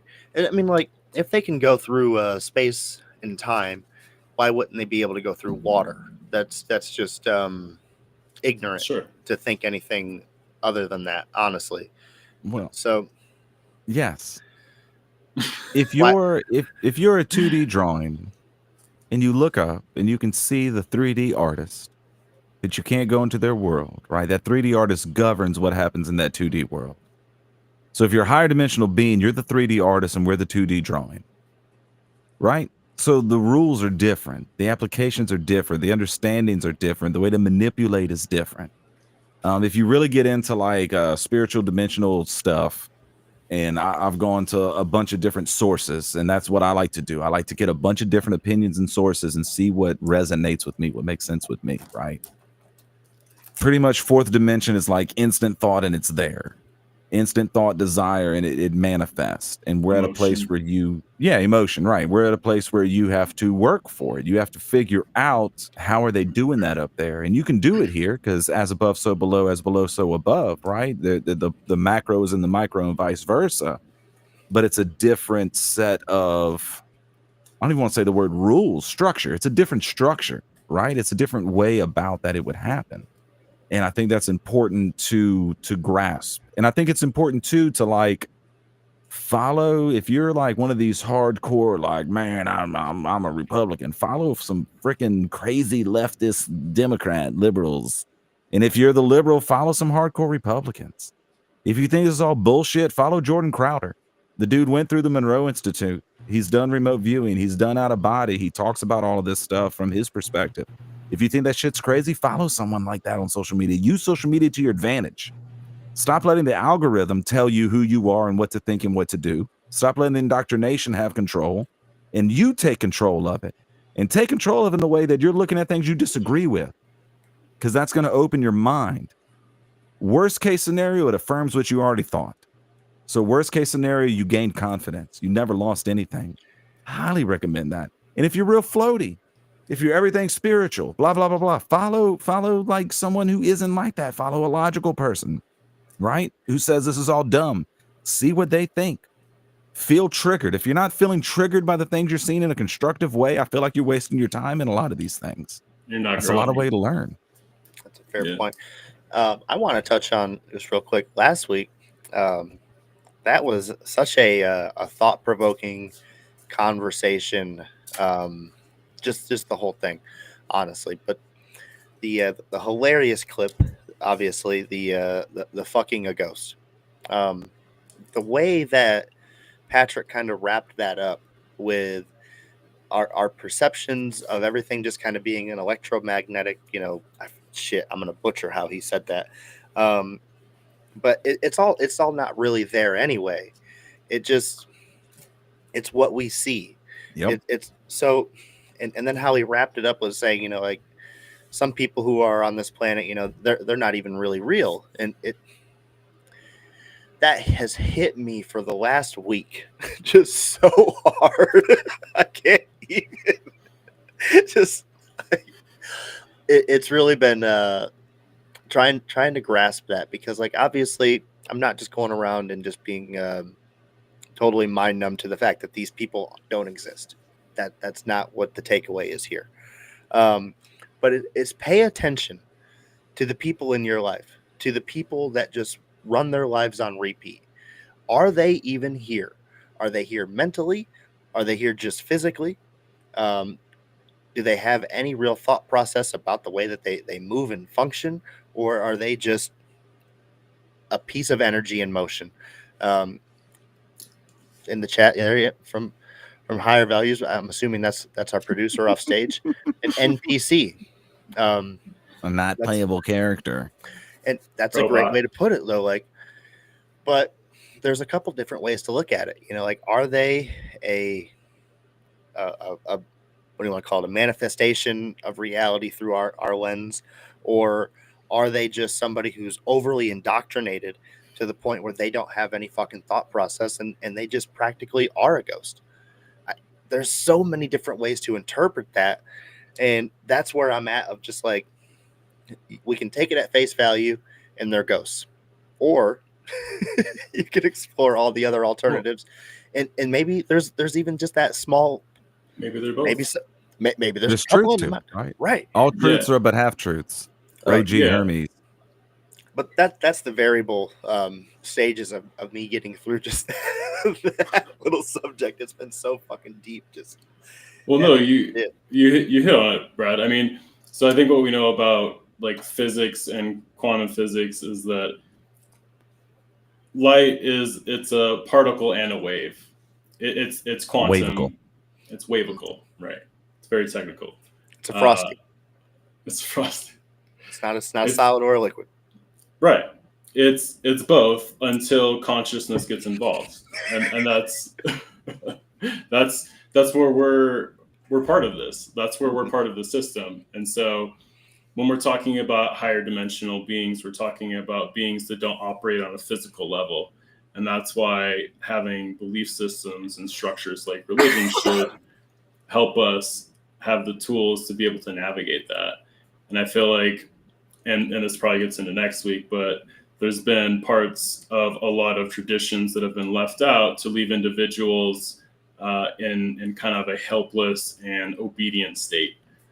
And so I think what's worth exploring is outside of your own systems, looking at things that could enable you to look at things from a different perspective, like cannabis or psychedelics, or I don't know, taking a class, like doing something different, doing something completely out of your routine.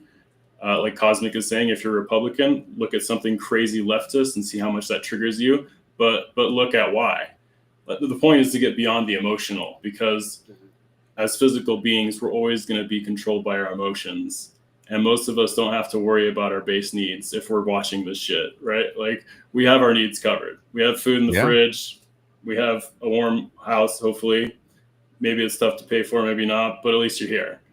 And so what do we do with our time? We do this. We talk about stuff. We think about things that are beyond what's physical. And so I think the future of where we go as a culture and as humanity is going to be in the non-physical realm. And so everybody is going to start to look and think differently. And so I think the ones that we resonate with are probably going to be different than, what's current. And that's okay. There's a shift and there's a change, and that's part of the veil lifting. That's part of seeing the lies behind what we've been told, for the past decades upon decades. So I don't know. I think it's interesting. It'll be cool to see where it goes. Yeah. Let me hit you with an analogy. Analyze this. We're gonna do a two-parter here. To what Brad was saying, think about it like this, right? Most people, it's easily understood if I tell you the purpose of your emotions is to give meaning to the experience. That's not complicated, right? You can go, okay, that makes sense. I have an emotion tied to the memory, and that gives a meaning to the experience for me to connect to it, for me to respond to it, to store it, to whatever. But it's another thing to truly understand that the only reason you have emotions is to give meaning to the experience and apply that in live time when you're living. Great. Right? When things are happening and the emotions are going fucking nuts, and you go, the only reason I'm having this right now is to give a meaning to this moment. And this emotion is strong because it's a stamp to stick harder. That's much harder to understand and to use. Okay, in part two, I want to get to Valiant Thor. Valiant Thor's been dropping all of these comments from the Los Alamos National Laboratory, which I don't know what that is, but that sounds badass. That's fucking cool to me.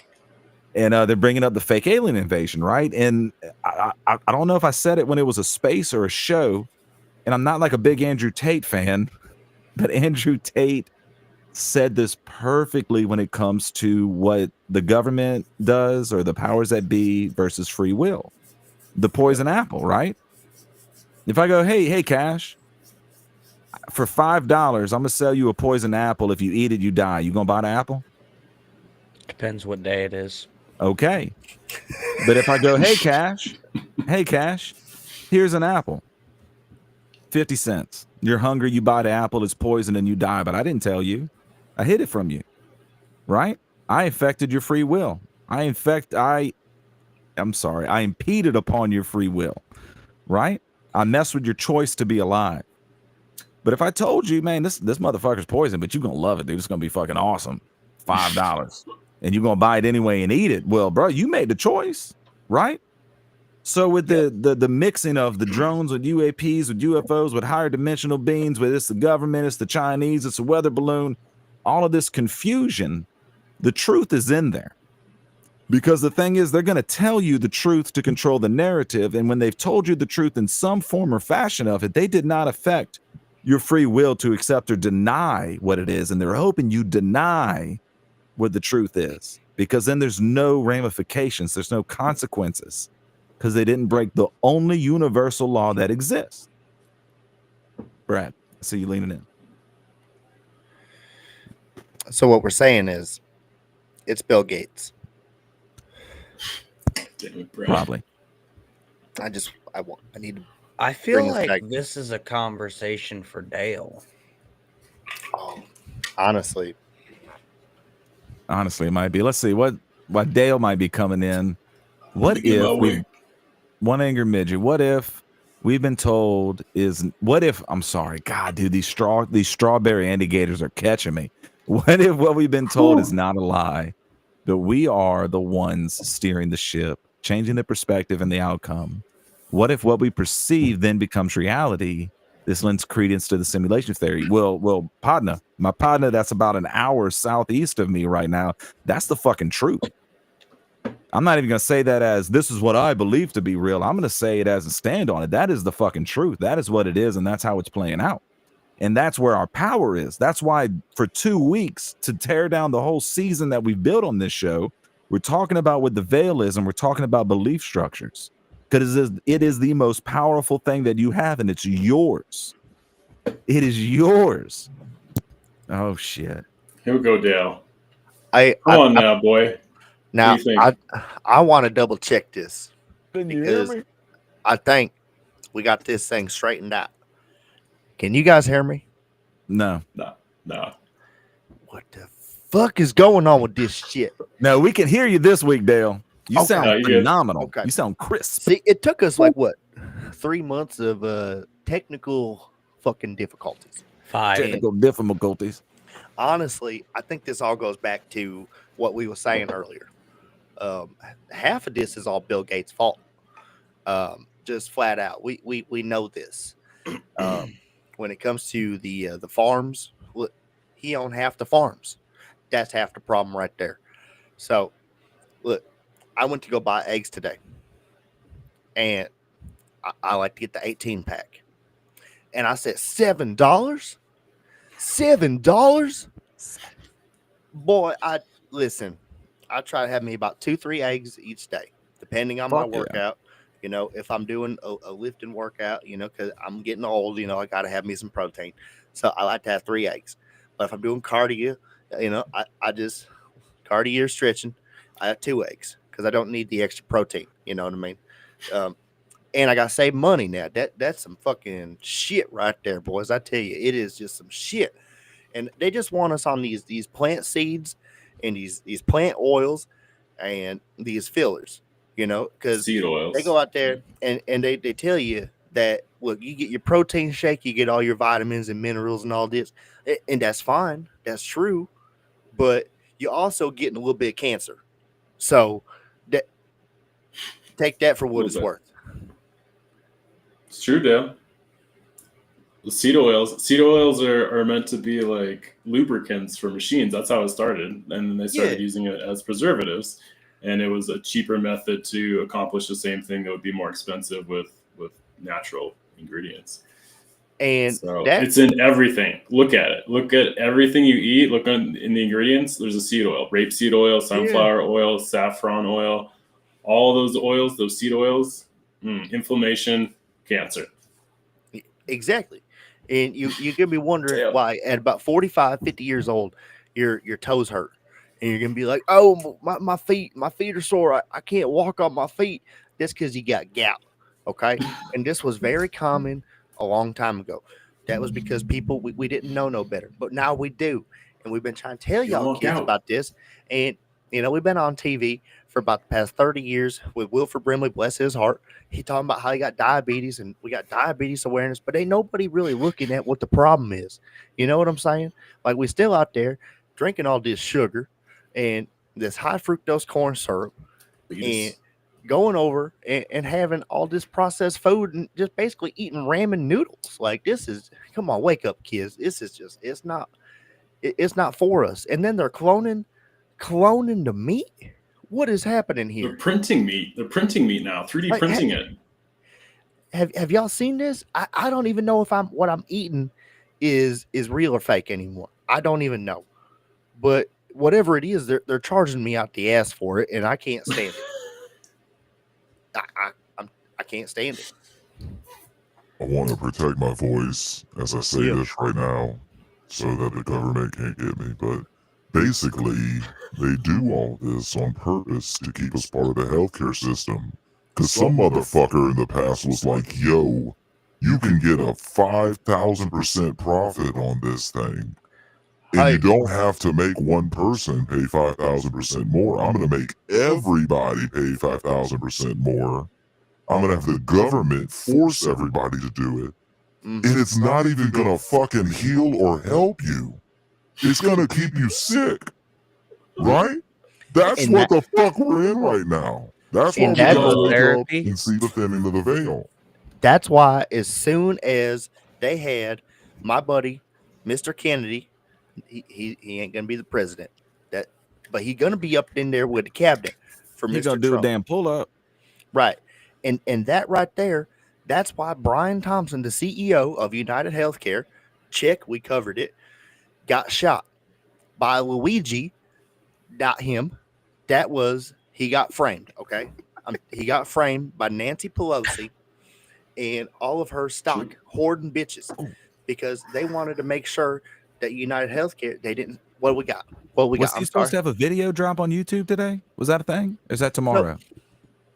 So, as my understanding here, okay, his wife was getting threatening messages from people inside the company, no way, and outside the company. So, to answer your question, yes. Now, he had some information, but I understand as well.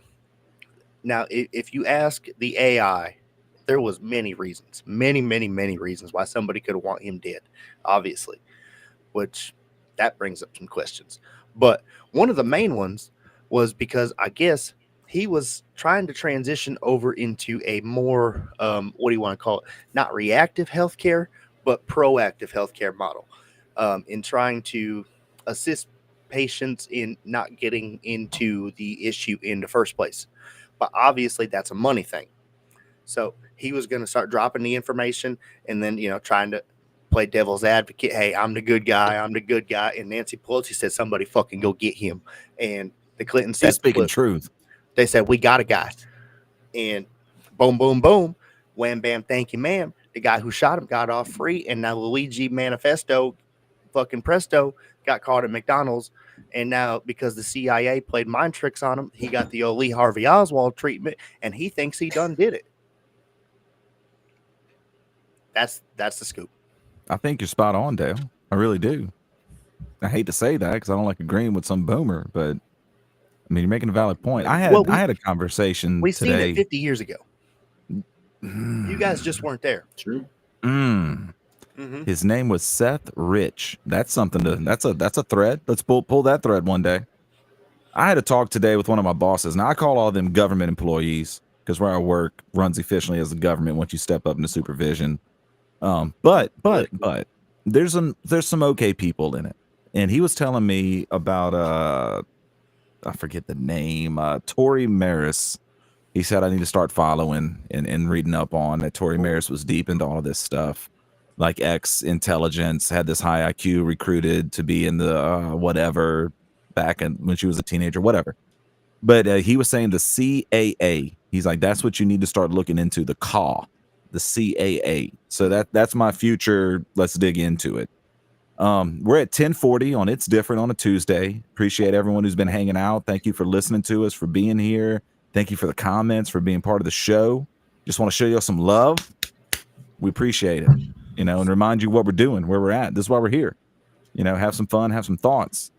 I'm gonna go there because we wanted to cover one more thing tonight, and we wanted to cover how religion is controlling a lot of things. There's no separation of government and state.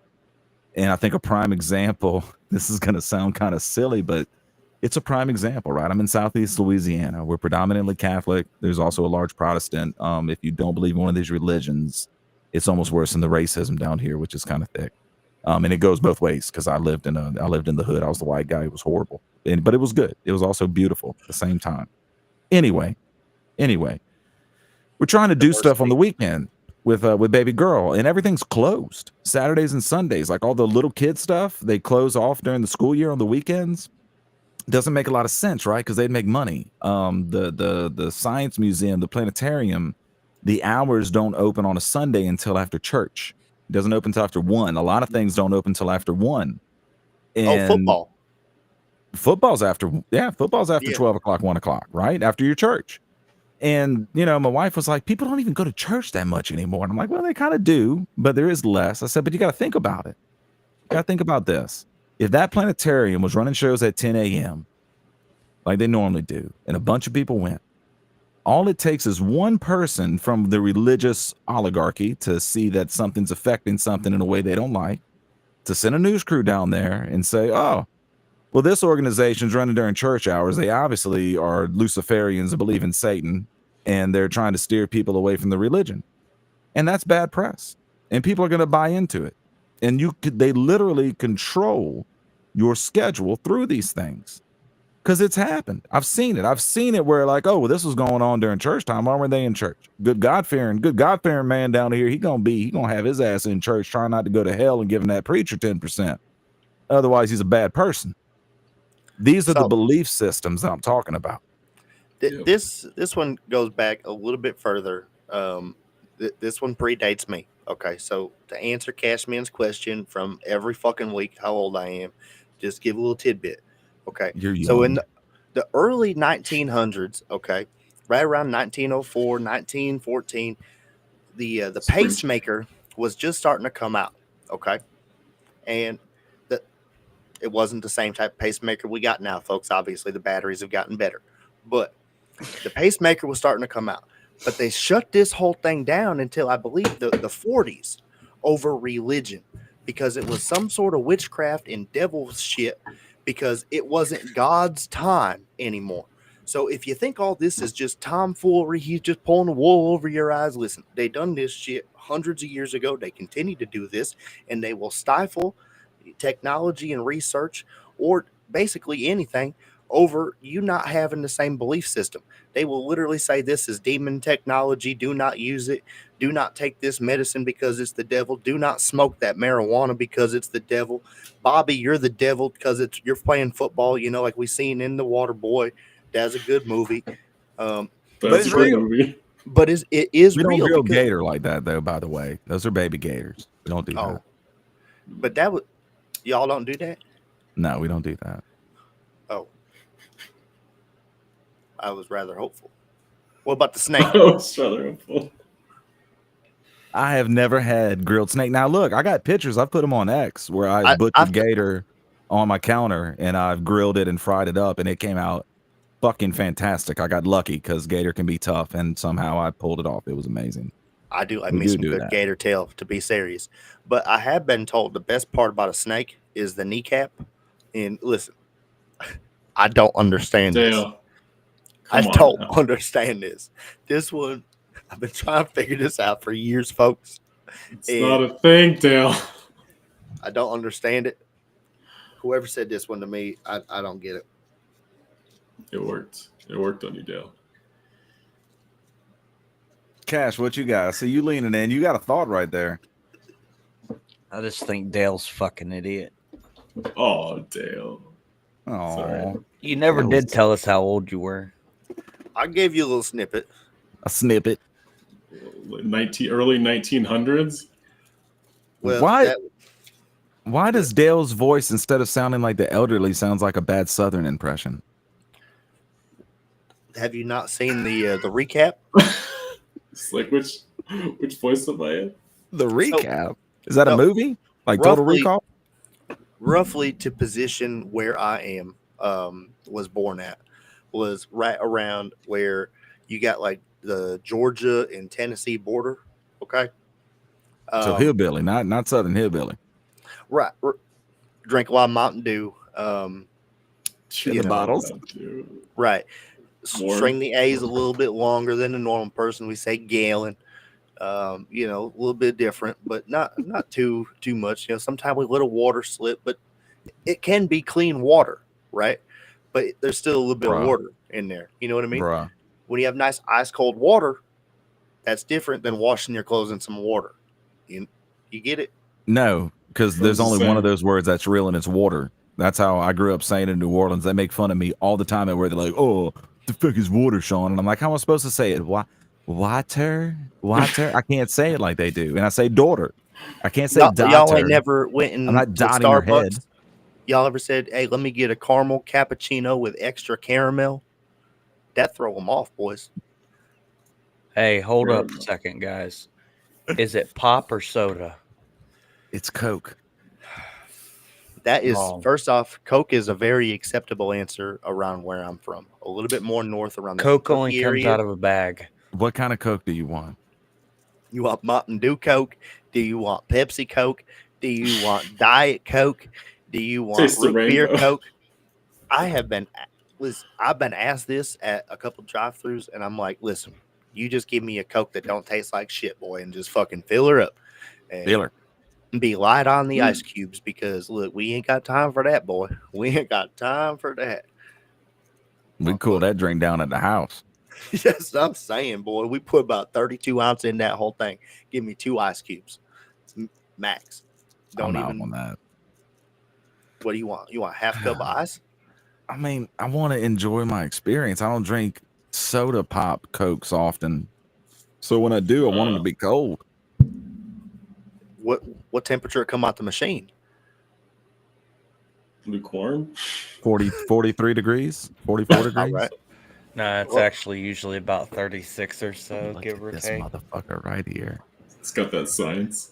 It's got We the finally sheets up found next to it. Cash's niche. And I feel There like it is. McDonald's does have the best Coke. Now, Why? obviously, They do. I'm They going to have the best disagree Coke. with that. no, look. I've got Coke at Burger King, and that stuff was Listen, I'm going to tell you diluted. the best Coke comes from Colombia. So Dale, I hear what you're saying. it just skirts around it. Dale was alive in the 80s, man. He knows. I hear what you're saying. But that medical cocaine, 1880s. that And Merck, medical cocaine at the dispensary? Merck does make cocaine. The United States Merck? does have a cocoa supplier. Yes, Merck, the pharmaceutical company Merck, they do make a liquid pharmaceutical grade cocaine that you can get. It's Wow. available on the Army supply list. That's how I know about this. It was, look, you had to have secret clearance to be a part of the people who could order some supplies, unless, like, I think mechanics could order some supplies, but I don't know if they had access to the whole order sheet. To the medical Coke?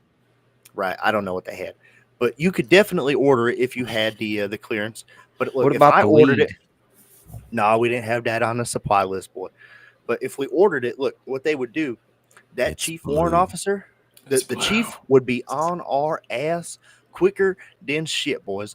He'd be hauling the mail over to me, like talking about, look, we got a red alert. General sent me a Milper message, and I'm shutting you down. And you got Article 15. You're done, son. So we didn't order that Coke, but it was there. Was it and blue? I didn't use it Come on, You never man. saw it. You never saw it. Come on. Now there was a time. Allegedly. I want to say my grandma, not biological grandma. Your mama. I want to say she had Mima. leukemia, and man, I might be messing that up, but I feel like that's what it was. And now she had an issue where her heart it was slowed down, and she had the medical cocaine for a short time period. Now I don't know what the color was, but I understand from some relatives now that was the coke to use. That's what I understand. Okay, that's what the story was. No, look, I wasn't privy to the hands-on information here, but I was privy to third-hand story. So that's where we're at with it. But Merc, Did I Merc tell y'all does the last time I did drugs? I did cocaine that night. Did I tell you about that? So I mean, I did a shit ton of drugs in my LSU days, and I was getting to my last semester. I was going into the real world, so like I got to quit everything. Let's have one good last night. So like I pop a quarter of a Xanax, smoke some weed, did some other stuff. We went out. We ended up at a bar by the house. This was all walking distance, and the bouncer lived on my street, and they were closing. I was like, hey, bro, give me 2 shots of Jack. I'm gonna leave y'all $20 with the tip, and we'll walk out of here, so y'all can close up. And he said no. And it was like 1:40. They had 20 minutes. So I was like, man, fuck you. So I lit a cigarette. He's like, you can't smoke in here. So I put it on the ground and stepped on it. I lit another cigarette, right? Because I'm an anarchist. Like, you ain't about to tell me what I'm about to do. And so he was like, oh, I'm calling the owner. You're banned for life. And I was like, man, get the fuck out of here, which I was banned for life. So I go back, and another partner shows up, and he was like, oh, I heard it was your last night. I brought some Coke. So I'm like, fuck yeah, dude, I'm in. Like, I only did Coke like maybe, I don't know because I forget. There's been nights where apparently I did Coke and didn't remember. So I'm going to say like 3 times, maybe 4. So we do a little bit of Coke, smoke a little bit more. I decide I'm going to wait for this dude to come home, and I'm going to make him explain to me why he chose to ban me. I'm trying to give you a tip, and you kicking me out of the bar, banning me for life with the bodybuilding woman owner, like fuck that. So I'm pounding on his door. Apparently I'm yelling things. I whatever. I go back home, get in my boxers, go to bed. Well, the blue and red lights come, right? And this is when I was living in the hood. Y'all have seen pictures with like the white crack looking houses behind me on X. And I go to the door in just my underwear, and there's 2 cops, and they say, excuse me, are you Sean? And they said my last name. I said, yes, sir. That's me. They said, did you threaten to murder your neighbor earlier tonight? And I swear to you, this is exactly what I said. I looked at him. I said, no, sir. I told him I would kick his fucking ass, but I did not threaten to murder him. And they said, well, okay, can you go to bed and leave him alone? I said, absolutely. They said, all right, bye. Go to bed. It is what it is. Cocaine will bring a little bit out in you. Did I threaten to murder him? I don't know. cocaine's a hell of a drug. I've heard that. Only freebase it on your birthday, right? That's what that guy said, and he beats his girl a little bit, which I don't condone. But So I felt like we were going right down a nice cocaine story, and that's why I wanted to switch to real me, because man, there was a good time in the Army where I always want to say there's a place and time to do things, and you can always make sure that you're in an advantageous spot, because like in the Army, if you had a high PT score where you were good at the push-ups and the sit-ups and the running, for whatever reason you could just do whatever the fuck you wanted, because they were afraid to punish you because you looked good on their fucking system. Oh, we're training him well, whatever. So me and my buddy, who were on a past venture, we were friends in AIT. He was really good at the PT. I was pretty good at it, not as good as him. Nevertheless, we did a lot of cocaine, and it got back to the NCOs that we were doing our thing, and apparently there was some videos floating around. Now these videos were condemning. Let me tell you, condemning. Boy, did we have some hookers, business women in some positions, and boy was life. So anyway, nevertheless, we go back the next morning. We're in formation. Everybody's getting called out for a random drug test. And he calls out all but 6 of us. Pulls me and Zach up to the front. You guys know why you're not going back there to take a piss, right? I have no idea what you're talking about, Sergeant. You guys know why I'm not going to give you a piss test, right? And he shows us the video. And boy, we went on a fucking long run. And that thing must have lasted 2 days in my mind. Boy, I learned a lesson that day. The lesson being, obviously, if you're going to do coke, be good at running, because that's going to happen. But Obviously. also, you should probably be just honest and forthright, because he said if you would have said, you know, what happened, what took place, we would have only ran half the distance. And that's something to consider. Like, I don't know if he's telling the truth here, but I feel like he was very upset that we were not upfront with him and we were trying to be coy and, you know, oh, I don't know what you're talking about. And he's like, look, I got you on fucking video. Like, I think he was really genuinely pissed off about that. But understandably, I mean, that had to be a hilarious video to watch. Just thinking about it. What's that comment there? Honestly, he really did. I give a lot of credit to him. There's zero chance he's watching this show right now, but on the off chance one day he does, Staff Sergeant Burks was his name. He was a fucking asshole, the biggest asshole I've ever met in my life. There was many times where like I would come downstairs and I'd be like, "Hey, Sergeant, just like have a question for me, like, hey, how do I get this this wax machine up and running? For whatever reason, it's not working." And like, just because I was speaking to him, he'd be like, "Hey, why don't you go grab some 45 pounds and go do some iron mics," which were, you know, lunges, and just you're fucking breathing my air. Just get out of here. Go do some iron mics. You're pissing me off. And like, it's what the fuck, dude? Like, he would just do the most petty shit like that. But at the same time, like, he's the only person that I really remember.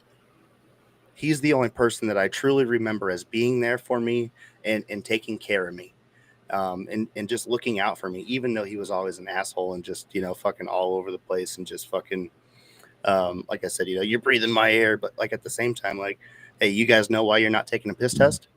Like, that was a real fucking moment right there. Like, that was almost like a dad father figure, which great guy. But at the same time, mega prick. Mega prick. Hell yeah. So look, we got 1 minute. I'm gonna summarize real quick. What we're really talking about is how the world is changing, reality is changing. It's up to your vision, it's up to you.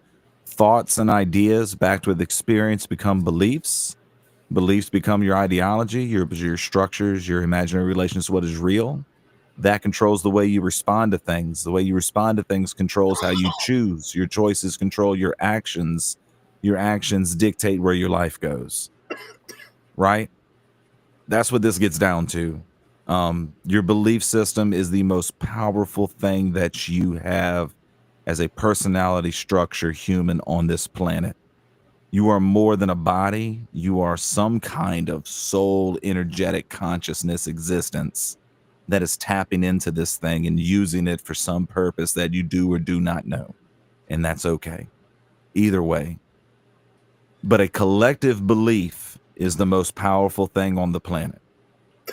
Don't let the fucking government and don't let the fucking religious organizations control the collective beliefs that we have.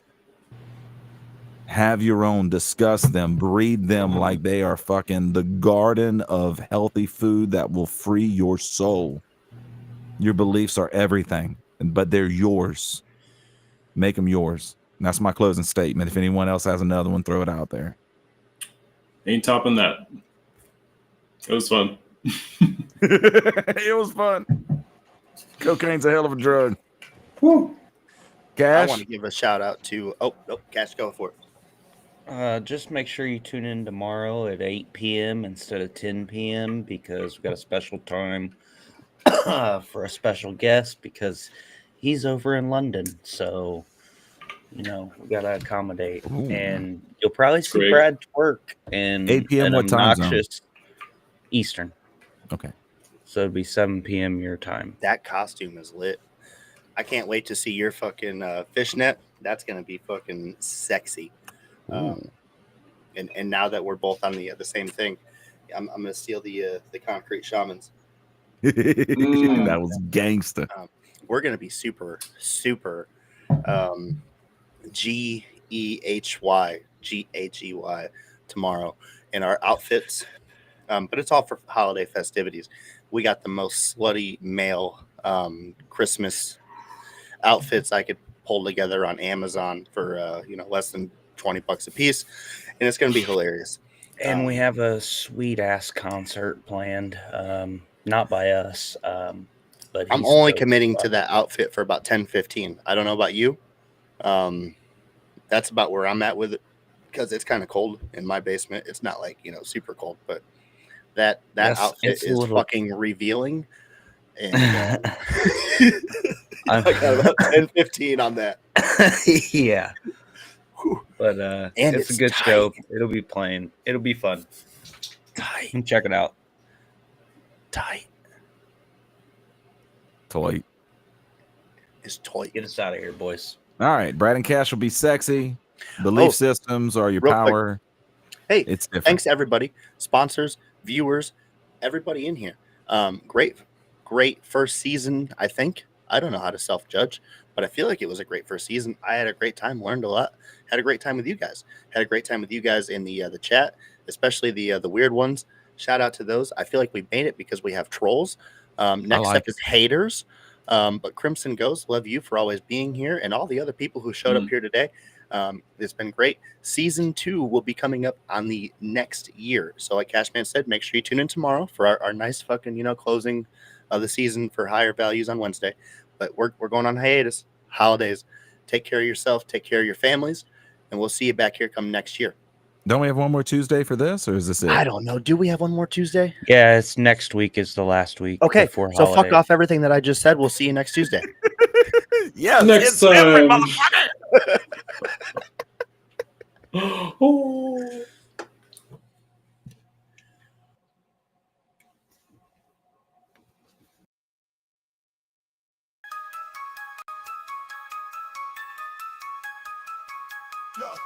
Yeah. We came up from the bottom, now we top tier. Rando and Cashman, everyone give a cheer. Higher values in the game, we're the pioneers. Speaking loud, raising high, forget all the fear. Yeah. This is the moment, we let the world know. Values that matter, let the truth flow. Rando and Cashman, we rise and we thrive. With higher values, we keep the vibe alive. Tune into the truth, let the wisdom arrive. In the heart of the South, watch our dreams collide.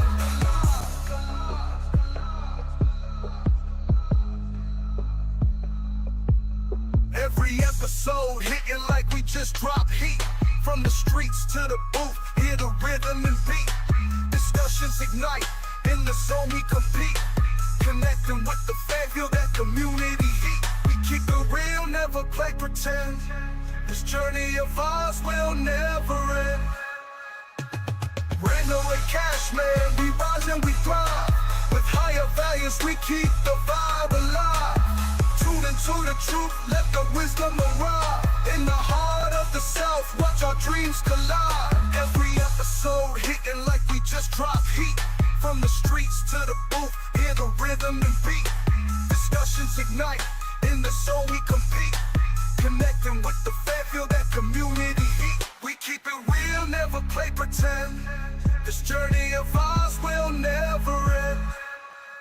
From the mic to the world, we uplift and inspire. Thanks for riding with us, let's take it higher.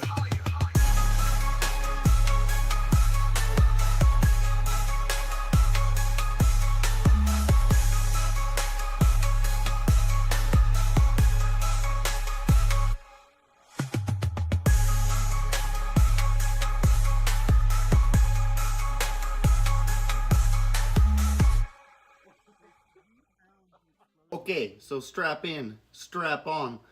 We're getting ready to go past moon straight to Uranus.